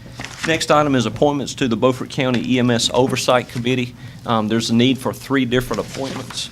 And would you like me to go through all 3 or do them individually? How would you like me to present those to you? I would just name the 3. Okay. I think So we've had the chance. You've looked through, and we have three different positions. The first one is our Operations Chief, Glenn Mercer, has been serving in the capacity since our last EMS director had resigned, but we want an official appointment from the county commissioners for him to be able to continue in that capacity. Doug Bissett was serving as a representative from the Beaufort County EMS Association. He resigned at their last meeting, or at the last Fire Association meeting, for some conflicts and other boards that he has been appointed to. The EMS Association sent a letter appointing their current president, Captain Shane Greer, for that position. And then we had a citizen at large that served their term and decided not to run again. And we've had 1 application for that and a recommendation from our office for Jay Morgan for the person from the public. So moved. Okay, got a motion by Commissioner Buzzio. Is there a second? Second. Second by Commissioner Evans. Any comments or questions? If not, all those in favor of the three. I got a question. Okay. When last time you talked to Mr. Morgan? Oh, I see it, and that's the third, because one of those guys recently. Yes. Yeah, okay, I got it. Talked to him last week. It's not him. I got you. Okay. Any other question? All those in favor of the motion, raise your right hand. Vote was unanimous. Thank you, Arnie. Thank you, Jim. Okay, we're down to item number 8, legal advice request. Commissioner Richardson. This is which one?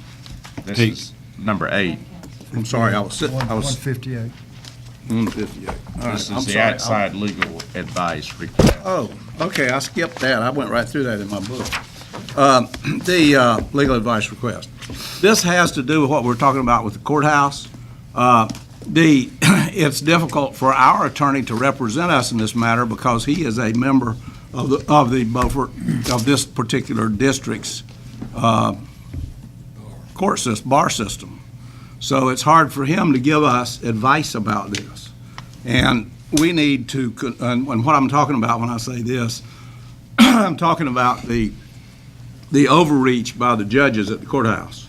And my motion, since we've already had a lot of discussion on this, I'm not going to beat on it anymore unless I have to. I move that we consult with legal advice outside of this judicial district on the overreach question by the judges at the courthouse. Is that about this extended security? Extended security, yes. I'll second it. Okay, comments or questions? I guess, are we seeking legal advice to tell us if we would be held in contempt? I mean, the order's already been issued. So if we don't abide by that, I'm assuming we could be held in contempt. Let me get my pajamas. Well, we could, but yes, and you're right. The legal advice, of course, is, as most legal advice would be all-inclusive. That is how to proceed. What are your rights? Should you proceed? Do you have a case to proceed? How do you proceed? That's the kind of advice that we need to get. Mr. Chairman, I think you would be held in contempt. My thought is, conflict to aside on this, my thought is that if anything, you would want to appeal the order that he entered and let it be heard and then appealed again, because probably if you appealed the order, another Superior Court judge is going to have to take a look at it and enter some type of finding one way or the other. Then that can be appealed to the Court of Appeals. I'm just trying to work it within the system. But getting legal advice outside of this area, I don't think is going to amount to, where do you go? I mean, you're talking about Pitt County, that's a different judicial district, but those judges hold court here too. So, well, ethically, where to go with that? Well, ethically, yeah, there is. From this standpoint, ethically, I don't think the legal advice can come from an attorney in this judicial district, because if he gives us the wrong legal advice, he's going to be punished by the judges. So you need to go find yourself somebody that can give you an honest, independent decision. And I don't have a problem with making a part of this appealing the order, because that's what I really think we should be doing, is appealing the order. But you get advice before you appeal the order of, is it worth the time and money that's going to cost you to do this appeal, and where do you think it's going to go, and all that sort of stuff. So I would amend my motion if Mr. Booth were agreeable that Sure. that we go to appealing the motion. Well, I don't have a problem with it, but you can also call the Institute of Government. They can give us some. The reason I hate this so bad is you're charging people that's already paid. Right. I mean, that's what bothers. And then some of us say you go somewhere else. That's your choice where you want to go. And the courthouse is there for you. It's been there ever since Beaufort County been a county already. And I just hate that I hate that it came to this. But Mr. Richardson, I told you last month that sometimes I hate to agree with you so bad. But this time you're right. You are right this time. I told you years ago what to do about this situation, and y'all didn't listen. No, we didn't listen to you the first time. That's I right. agree. You did tell us. Yes, and it's not fair to the people, whether you're Democrat, Republican, black, white, rich, or poor. The courthouse belongs to who? The people. The people. And I mean, why would you, now, at the rate we're going, commissioners, we're gonna have to pay for the people that's cleaning up. We're gonna have security there for them that's cleaning up tonight. Yes. Is that right? Yeah, there was They in there. 24-hour, Yes. right, because they may let some criminal in the courthouse. May do it. Gee, it usually works the other way. Yeah, you got to That pay could for happen. it. And let me tell you something. Going to jail ain't all bad. Mr. Richardson told you that tonight. You get 3 meals. Right. Good meals. Good meals, he said. And December the 25th, you get turkey. So, but if you keep on valving and valving and valving, we won't be able to, well, we can't go in there now. This is an article that was written in the summer of 1999 by the Institute of Government. And it says the county is responsible for providing courtrooms and related judicial facilities. Those facilities must be adequate to meet the needs of the court. General Statute 153A-169 gives the county the authority to make decisions about the property in its control and to designate the uses to which the county property may be put. That's right.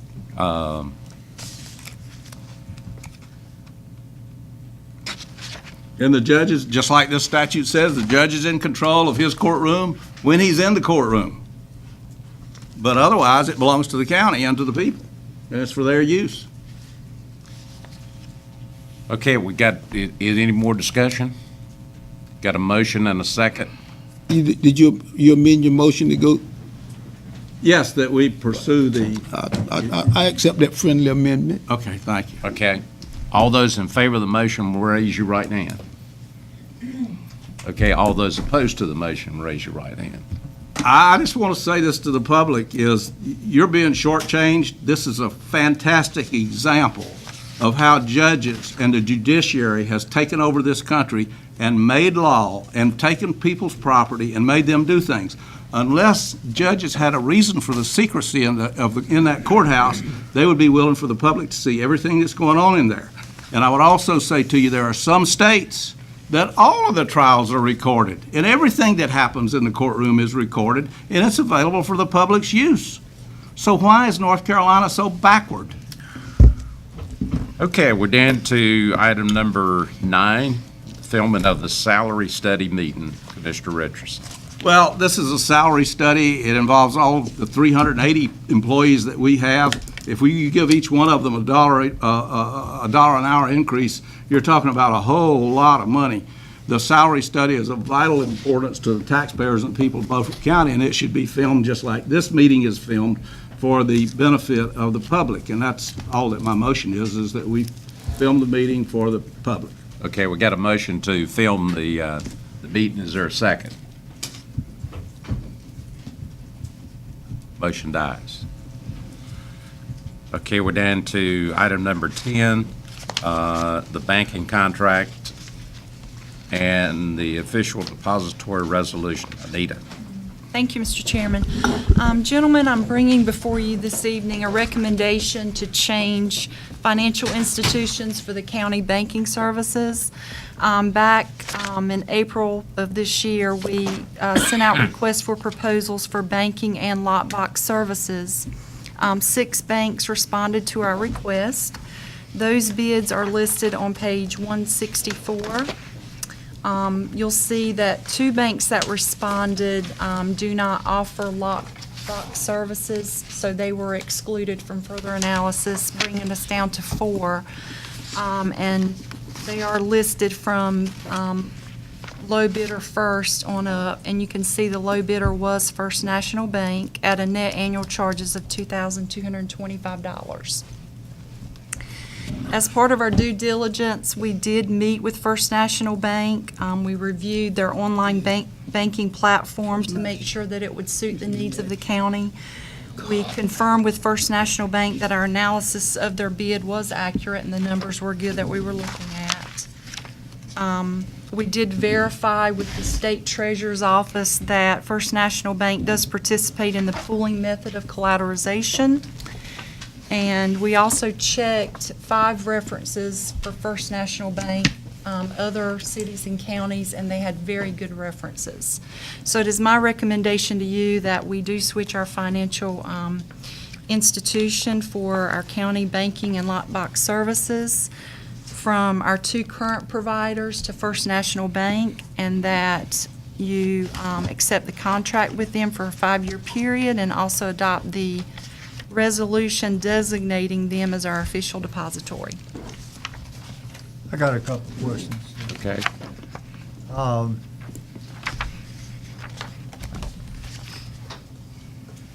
Have you got a bottom line on what the difference in our old contract and this contract will be?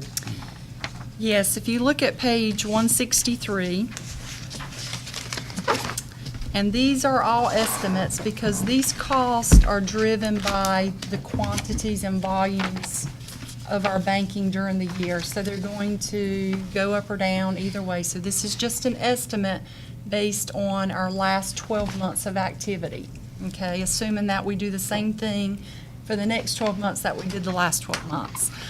You can see there highlighted in yellow that the benefit or savings to the county will be just a little over $111,000 annually. Okay. There was one other thing. Does, will First National Bank take the hospital authority money in to that? That That's- doesn't have anything to do with That's going to be a completely separate That's deal. still a Okay. separate account. That's all I got. I overheard one of the commissioners, First National Bank is the old East Carolina Bank, and then it was sold to Yadkin Bank, and First National is a new name.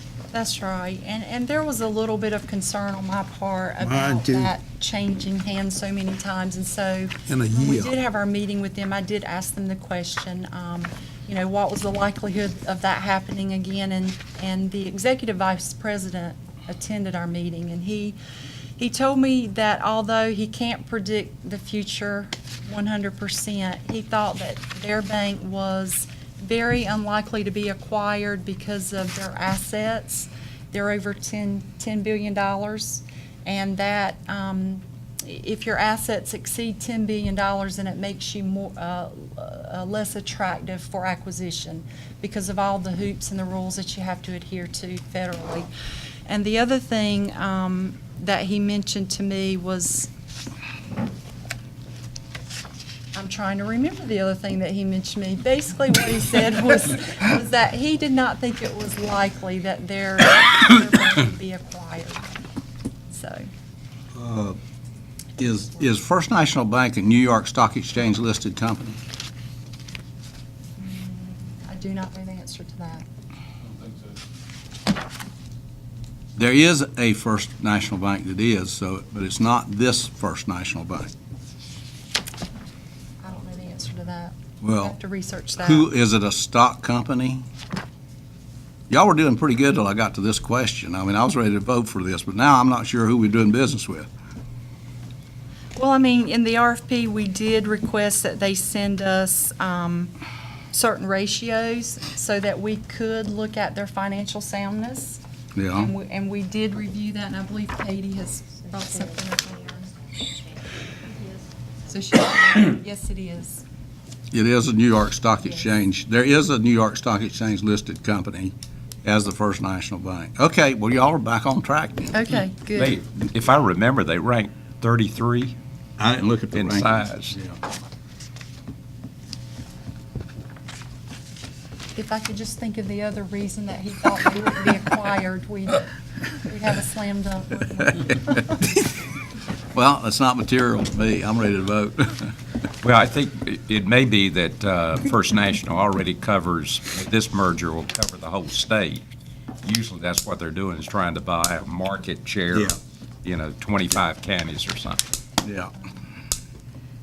All right, I was the one that raised in some conversation with Anita, the fact that, it was East Carolina, then it was Yadkin, and now. I didn't know that, but I'm glad to know. Yeah, I believe it was East Carolina Bank, then maybe Vantage South. That's right, then Vantage. Then First National Bank.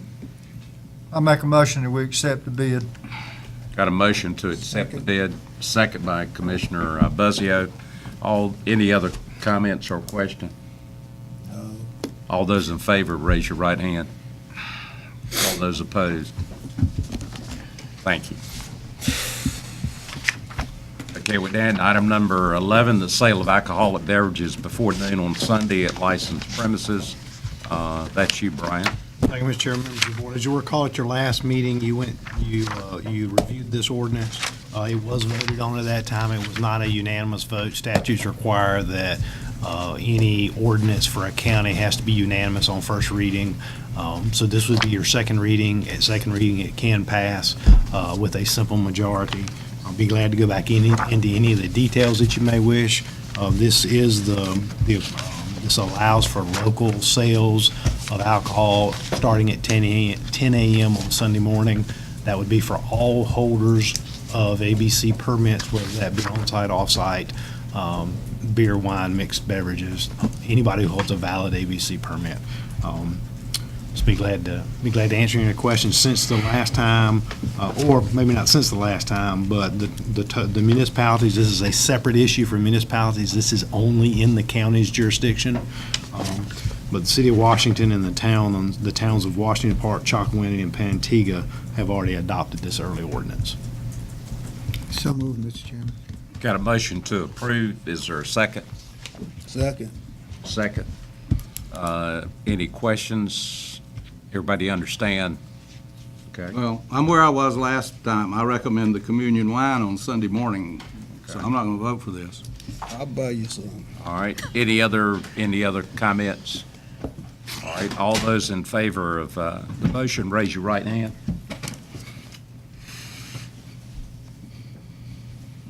Four. All those opposed?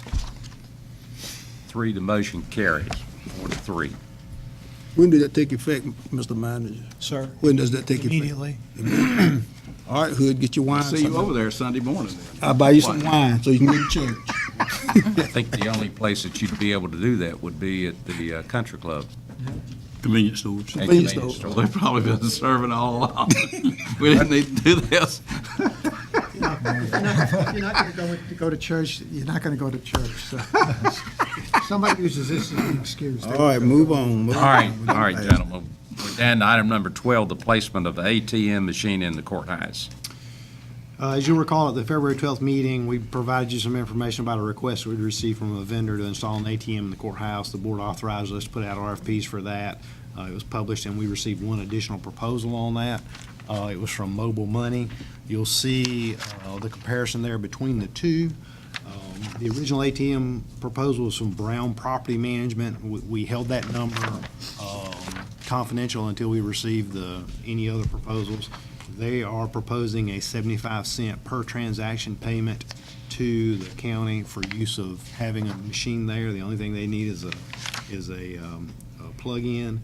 And you'll see that the money management, they had a tiered response. Mobile Money had a tiered response, and that was after the first, starting at the 201st withdrawal within a month, the county would receive 50 cents per withdrawal. So based on those numbers, we would recommend to you, and I'll also say that we talked about that with the clerk of court, and they were good with it. They thought it was a good idea, and they had no objections to putting the ATM in the courthouse. We recommend to you that you contract with Brown Property Management for the placement of the ATM at 75 cents per transaction would be paid to the county each month. We have to provide security? No, sir. If you notice, they provide their own security when they're taking money out. Well, I don't know. Somebody might steal the whole machine. Well, that's true. All they have to do is unplug it and walk. Well, and from that was part of it. We said there's no drilling in the floors. And so they're not going to tear up any of the courthouse when they put it in there. So You got a security problem. Did I hear a motion? Yeah. And a second. Okay, a motion by Bren and a second by Booth. Yeah. All right, all those in favor of the motion, raise your right hand. Vote was unanimous. We're down to item number 13, guidelines for the tourism funds. That's Yes. you, Brian. Yes, sir. At your last meeting, you'll recall there was some pretty extensive discussion about the $15,000 in tourism promotion funds that were appropriated in fiscal year 17-18. We were asked to bring some recommendations back to you, so you have that recommendation. That recommendation to you is this, that a maximum of $1,000 be provided to sponsor any Beaufort County local government or nonprofit agency event that is primarily designated to increase tourism and bring visitors to Beaufort County. A maximum of one award will be made to any one agency within any 6-month period, and requests for those sponsorships would come on a first served basis. Motion by Commissioner Buzzio, is there a second? Second. Excuse me. Second by Commissioner Booth. Any comments or questions? Well, my comment is, does the manager realize that his effort to be egalitarian about this is going to spend a lot of time here with this board debating who to give money to? But I can support it. Well, from this guidelines, as long as it's within $1,000, we wouldn't bring it back to you. I mean, Oh, unless you okay. want us to bring it back to you. Oh, great. That's even better. Okay. My assumption was that you approve this, we're in those guidelines. You're going to, okay, that's fine. Okay, any other comments? All those in favor of the motion, raise your hand. Vote was unanimous. You did good. I voted for it. All right, we're down to item number 14, the solar farm moratorium. David? Mr. Chairman and members of the commission, at the last meeting, we discussed establishing a moratorium. What is in your books is a suggestion for a moratorium, a couple of places for dates and things to be filled in. And I am offering that as my draft to govern the acceptance, processing, or consideration of applications for solar arrays or farms pursuant to NC General Statute 153A 340 paren 8 H. Excuse me. I don't know whether you want me to read this. You've got it in front of you in your book. Everybody's had a chance to read it. The two things, one, of course, would be the meeting. This would be a motion to adopt the ordinance. We still have to advertise and conduct a public hearing on the ordinance itself, if this passes. The second page are the number of days that would be required to complete the process.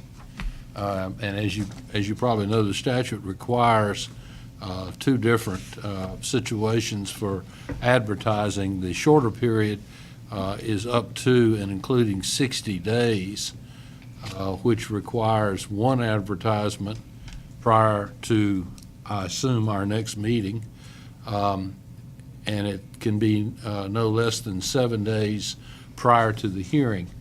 If we go over 60 days on this, that is 61 days and more, you've got to advertise it two times, 2 successive weeks, no later than 10 days, and no more than 25 days prior to the hearing, to the public hearing. So, I don't think there's anything else that I wanted to tell you about that. I tried with this to follow the statute that has certain requirements, 1, 2, 3, 4, and that's why it's divided the way it is. Understand also that you can, by motion and re-advertisement, extend the moratorium if you're not ready to proceed. with the matter. Let's say that you decided you were going to allow it 90 days on the moratorium. You can file a motion and re-advertise for a further public hearing to increase that beyond the original 90 days. It was my opinion in looking at this, I know that we had talked about a 2-year moratorium so that we could get everything that we could possibly think of covered by our local ordinance. It's my opinion that that's excessive. And I mean, obviously, if you pass it at 2 years, you could have your ordinance ready in 90 days or 120 days or some other thing and then pass your ordinance. That takes care of anything left over of the 2 years, if you were to say 2 years. It's entirely up to you all to make that. I didn't feel it was my, other than to say what I just said to you. Mr. Chairman. Yes, Commissioner. That what he just said brings up the issue. If you have a committee working to revise the ordinance, and my understanding is that committee is reasonably close to reporting, why do we even need to do a moratorium? Why doesn't the committee just go ahead and expedite its work? Let's get it in here and vote on whatever changes you want to make to the ordinance and let that be it. One of the problems I have with this, quite frankly, and I understand there are people in this room who want to see the moratorium, Beaufort County has shot itself in its foot repeatedly on economic development. When people who want to move a plant here or any other industry here or do new business in this county, when they see moratoriums being passed to stop industries and these sorts of things, they don't come. We already have a very bad score on recruiting economic development now. And I think this is just going to make it worse. I think expediting the revisions to the ordinance is the way to proceed with this without giving the county a black eye. Mr. Chairman, I think it's going to take a minimum of 120 days. Because the more we get into this and the ordinance, and talking to state officials, some of the counties, internal discussions that we're having, then we're going to have to come back to the board to settle some of the issues. Then we have to publish, have a public hearing on the ordinance. It's going to be a minimum of 120 days. And that's going to be pushing it. That's going to be pushing it. Because we have a number of people we want to bring in. And it's not as easy as we may have originally thought. So that's one issue. The other issue is the tax issue. We can't address that issue. That's got to be addressed by the state. And you got to figure at least, maybe this session and next session, to get something out of that if we're able to do that. Now, there's a couple bills pending in the House, and I can't think of the two reps. I don't have those notes with me. Two separate bills on solar farms that are looking at it very closely and some of the issues associated with it, that we may be able to piggyback on that from a tax perspective. But it's all this takes time. We thought we'd be done in one meeting. And it's taking time in our discussions. And I got to say that I think the committee's working very hard on it, and having these discussions. Yes. I agree with Commissioner Joe, and the reason that we wanted a 60-day with a chance to extend it is because we're looking at all aspects of the ordinance that we have right now, trying to make good, solid decisions on which way to go on. And we may be able to get it done in 60 days, and we may not. Right now, I don't think we can. I think it's going to take a little more than that by the time you have to advertise and do things of that nature. I think it's going to take more than 60 days. And if I may add to that, Commissioner, we're inviting people to come and appear before us from the state that are willing to come in and get both sides, state agencies. So it's going to take more than 60 days, as Commissioner Mack. Well said. You don't need to add no more. some parts in it that we presented now, they'd lose me, so we're trying to work it so we can bring you a good ordinance that we can work around and probably pass. I think the real question David is asking us, do we still want to do the 2-year moratorium? No, I don't think so. I wouldn't vote for that. I would like to see at least a year moratorium to allow us to, it doesn't rush us on the ordinance and plus the tax issue. There, as Commissioner Buzzio has already alluded to, there is a bill that's in the early stages that would try to address on a statewide basis some uniform way of closing down a facility. And I'm assuming with that, the other piece that probably would be involved in that would be having a uniform performance bond or an escrow account or something that's straight across the board, all across the state, that the industry might even decide to have some kind of a sinking fund. At our state association meeting in Durham, we had some good conversation with the industry people after their session was over with, and I think they understand that that they are running into some brick walls in some counties because of the lack that we don't have any uniform as we go from county to county. I think that if we're going to involve the state legislature in trying to get some of these questions answered, it's definitely going to take more than 120 days, what we can do locally. I mean, I have no problems reducing it from 2 years down to 1 year, but I think we still need to have a moratorium until we can get some of these other questions answered that keeps popping up. And But is the moratorium going to affect things like Wilkinson Solar projects No, that sir. are already in progress? no, sir. No, that's grandfathered in. I think, and I know some people don't like to address land use, but I think we're also trying to make a decision on, you know, how aggressive we want Beaufort County to be in the solar farm business.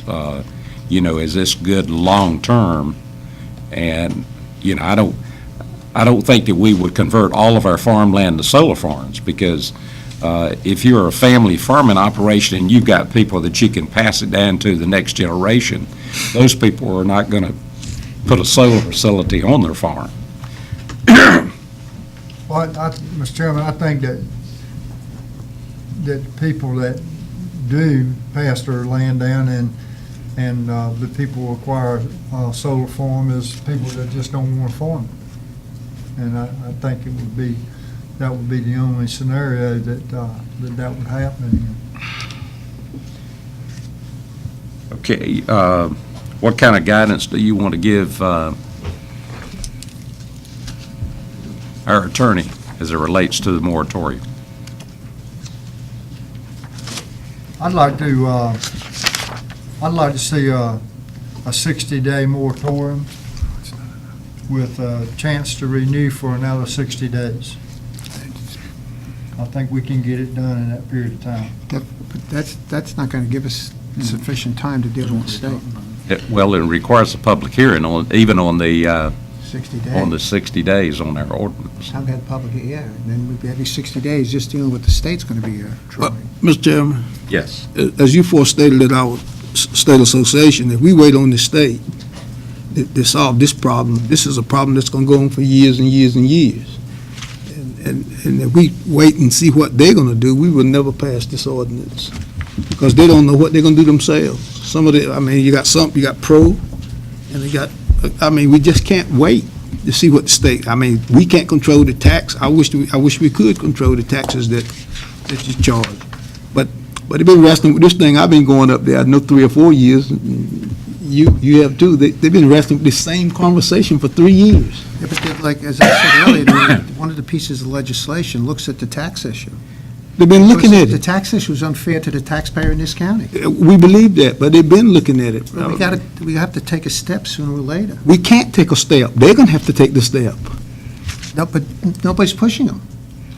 If we pass this moratorium and say, you know, one of the things is the tax issue, and the other thing is the decommissioning, we may be able to get some other counties to join with us on this and get this thing moving.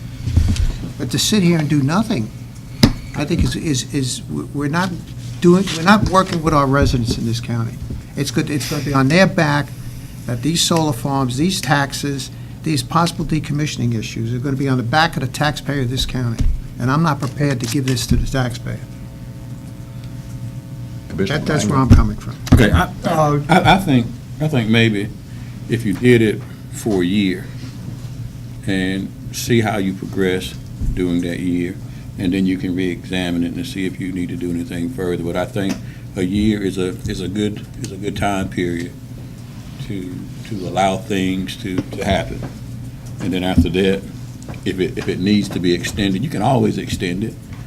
Or really, there's nothing actually preventing the board from shortening it. But I think we go ahead and do a year initially and allow the committee to do their work, and at the same time, maybe get our lobbyists to do some work for us and see how that goes.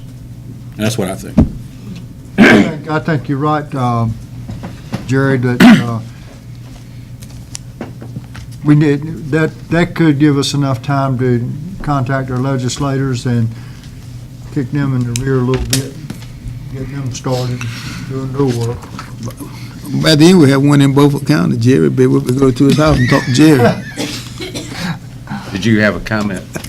Yeah, I agree with you. I'd like to see a 1 year, let's take a look at it, but when we're working this new revised ordinance, let's not be looking towards Raleigh. I don't think we can get a lot of, we're on our own.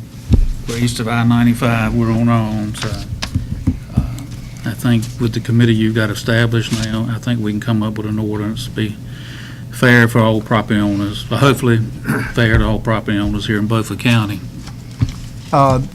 David, if we apply this 1 year moratorium, at the end of that, can we ask for another year or another 60 days if we're not quite finished? Yes, except it is restricted, and any extension, it says no moratorium may be subsequently renewed or extended for any additional period unless the city or county shall have taken all reasonable and feasible steps proposed to be taken by the county in its ordinance establishing moratorium to address the problems or conditions leading to imposition of the moratorium, and unless new facts and conditions warrant an extension. So it's not an automatic thing. You got to have, we're not finished yet, and making sure that you took reasonable and feasible steps to get to the finish line on this. See, a moratorium is a temporary thing anyway. It's not permanent. And it's right off the bat, it says it's so it's for that period of time. And you're going to change your other ordinances so you can't ever have solar arrays, that's another whole different thing. But that's not through the moratorium. Gotcha. Is there a motion? I make the motion that the comments I just made about the 1 year. Okay. Second. All right. The motion is to have a 1 year. 1 year moratorium. Just for clarification, you're instructing the county attorney to write it up that way. You've still got to have a public hearing on Right. this and move forward. Right. Right. Okay. Any other comments or questions? If not, all in favor of the motion, raise your right hand. All those opposed? 6-1. You're killing economic development. You're throwing millions out with one hand, and you're strangling economic development with the other hand. If you're going to do this, you need to vote tonight to do away with all the economic development money because you're wasting it. Okay, we're down to item number 15, the bid offer to purchase property, State Road 1621 in Pantica. David? Yes, sir, and Commissioners. This is, this first one is a lady, Michelle Leathers, who has made an offer, a bid of $300 to purchase this property. This was a tax foreclosure, and she has made a $100 deposit with me with a cashier's check for $100 as the bid requires. So moved. Got a motion by Commissioner Booth. Is there a second? Second. Second by Commissioner Langley. Any questions? It appears, is there an easement back to that property? It looks like it's. She owns, well, there's somebody on the right hand. There's something in front of it right there, and I don't know what that is. We're not giving a warranty deed, so you don't have to worry about it. All right. Yeah, the county does, whatever it is, the county does apparently. We're not warranting it. And it's not a public road. Any other comments? If not, all those in favor of the sale, raise your right hand. Vote was unanimous. Just again, clarification, it's not to sell it, it's to start the upset bid process. I apologize for that, Eric. Brian. Sorry. All right, number 16, bid offer to purchase 15 properties. David? Yes, we have an individual who has, his LLC has offered to buy 15, and I have them listed there, pieces of property that were alleged to be tax foreclosures. I would point out there are two here that there is some problem with. The first one is about halfway down where it says off SR 1635 Pantego. That actually, we sold that already in June, and it just slipped by. We evidently had an old list. So he had offered to buy it, but we already sold it to Mr. Arnold in July, but we know that now. So that needs to come off of the list. 14. Can we sell it again? Yeah, try. You can. Not me, if you want to. You give him a quick claim deed, let him run. And also, we have that's Mr. Bartle's deed. Let me find this other. We also have another problem that we've got to get an answer to. This is a piece of property down towards the bottom here. Let me find it. 542. 5 what? 542 is listed as 510. 547. 547. I'm sorry. Is that in the 5? It's the one in Belhaven. Okay. Yeah, it's the second. Right, okay. Sorry, there is another group of 5.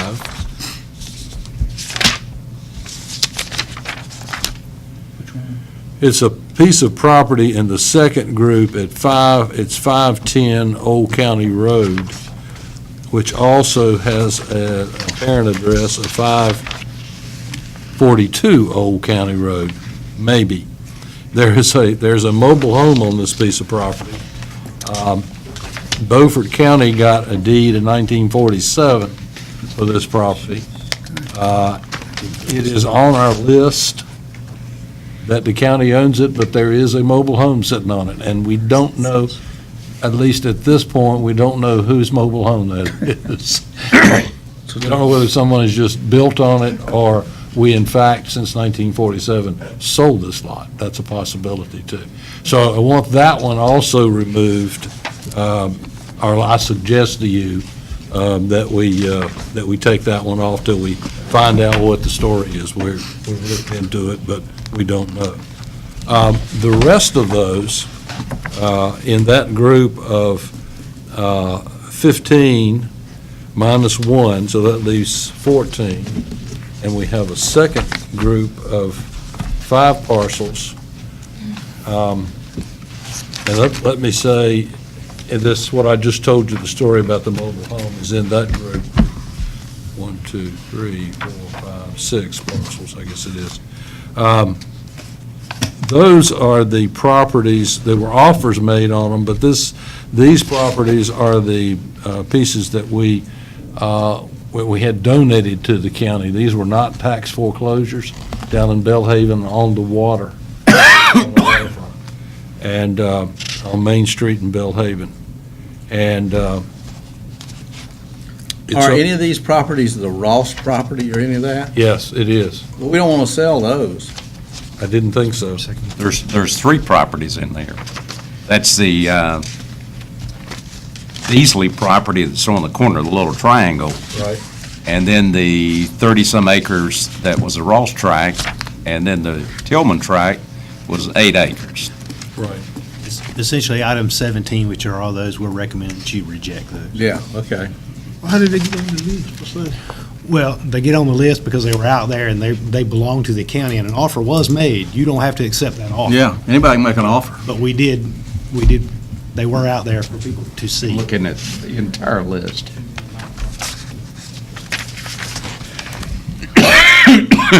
So I think if the board would address agenda item 16, which is the 14 properties that David has discussed, and pull the one that's listed as off SR 1635, Pantiga, as being previously sold, the remaining 14 is what?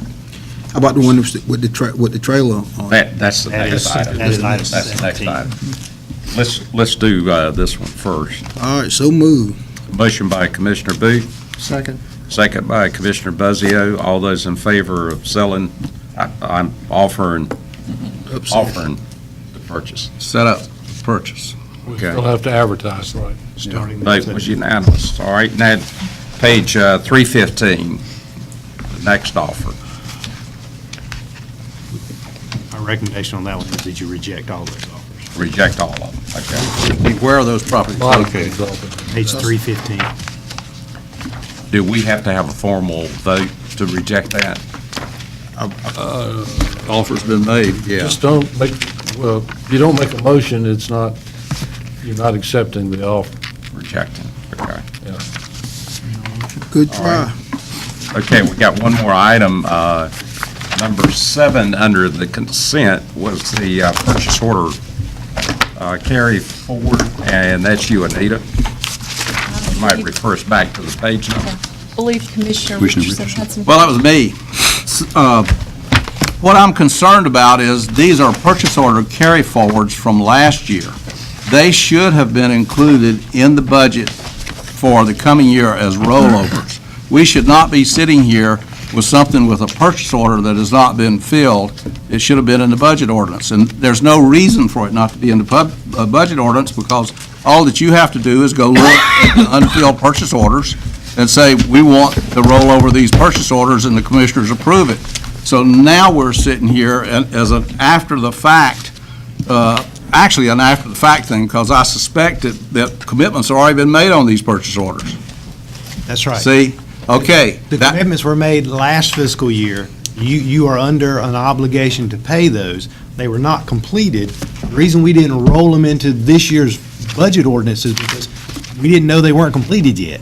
Your budget was adopted prior to the end of the fiscal year. What I'm saying We is- still may have had them completed by the end of fiscal year. If you had a purchase order out there at the end of the year, at the cutoff period, you should have known whether they were completed or not, because they hadn't been cleared. We knew that, but the problem is you adopt your budget, your 17-18 budget, you adopted that in June. Or June 30th. We didn't know these these could have been done on June 30th.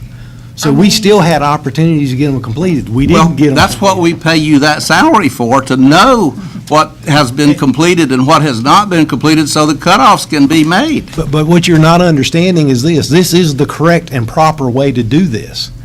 The obligations were made in last fiscal year.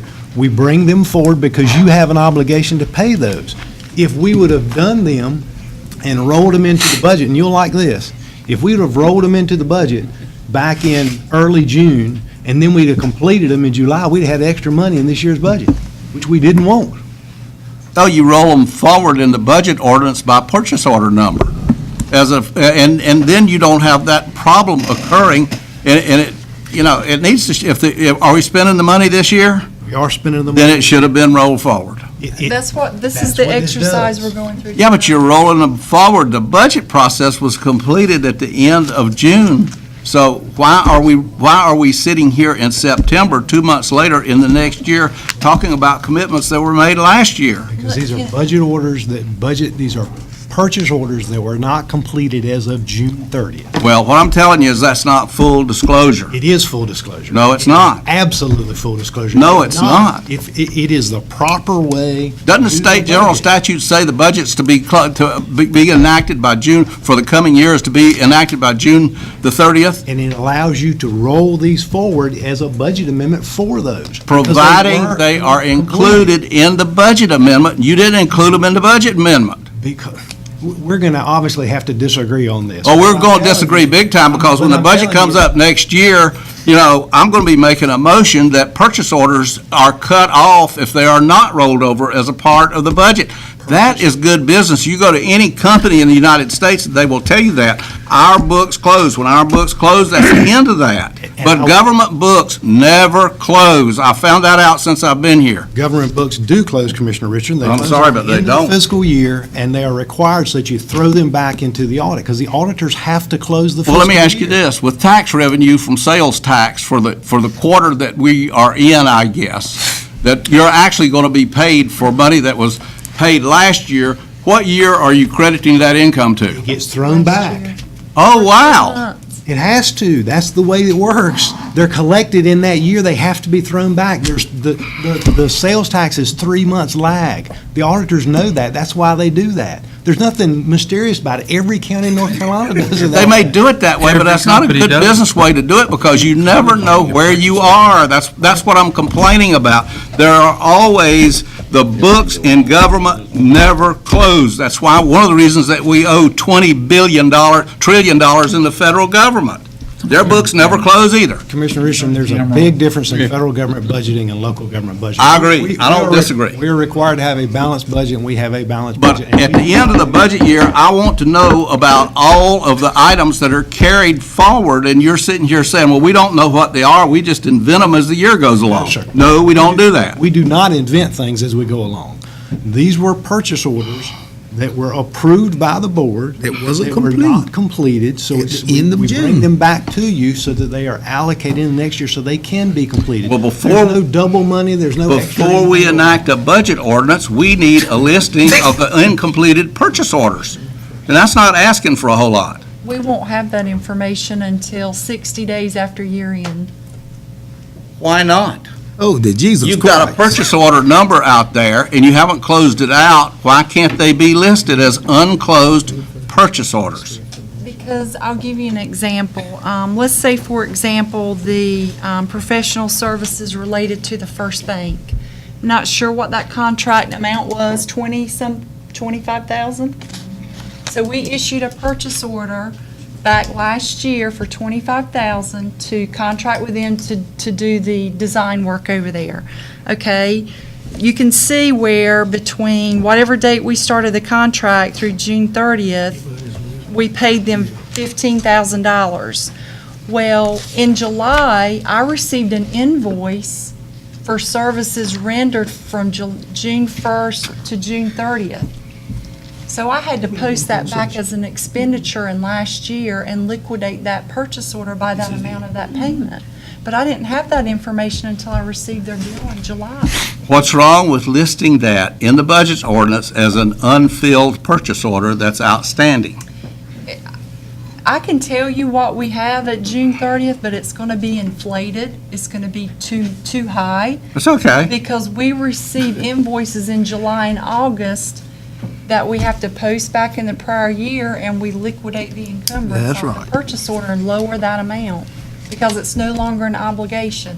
That's right. I don't disagree. I'm talking about disclosure. What's wrong with listing the unfilled, unclosed out purchase orders at the end of the year as a part of the budget ordinance? What's wrong with that? Nothing, It's not just because an you've never accurate seen it done number. before. An accurate number. It doesn't have to be an accurate number, it's disclosure. You list it as an unfilled, you don't know what the amount is, you list it as an unfilled purchase order. I'm That's sorry, y'all not disclosure. going to resolve this tonight. Okay. We just We sitting here. have a meeting the first Monday in June. We have a meeting the first Monday in July, which I won't know at either time what the number is, but which. You don't have to know. Which meeting would you like the The number? one that the budget ordinance is enacted at is what it is. It's included as a part of the budget ordinance. What you're saying is if you did that, follow this with me. If you did that, it would be an inflated number that you would be rolling into next year's budget. Did anybody ask for an amount of money? No, you did. No, I didn't. I asked for the unfilled purchase order number. That's what I've asked for. But if you don't, if you. Oh, you can do that. I know you can do that. But You can't- I could have gotten an invoice from the East Group in July He said on the that they had soapbox. fulfilled the entire contract as of June 30th, and there You're- wouldn't be a balance. You're buried in the mud at the bottom of the creek. I'm in the boat up on top. Okay. Make a motion to adjourn. I'm ready for it. No. We got to deal with it. I mean, it is an accounting issue. It is. I I'll make a agree with motion that. that we accept item 7. All right, good motion by Commissioner Brand, second by Commissioner Buzzy. All in favor of the motion, raise your right hand. And those opposed? Motion to adjourn. Now we have a motion to adjourn by Commissioner Langley and a second by Commissioner Booth. All those in favor, raise your right hand. Stand up once. Just do that $900 next month, what too?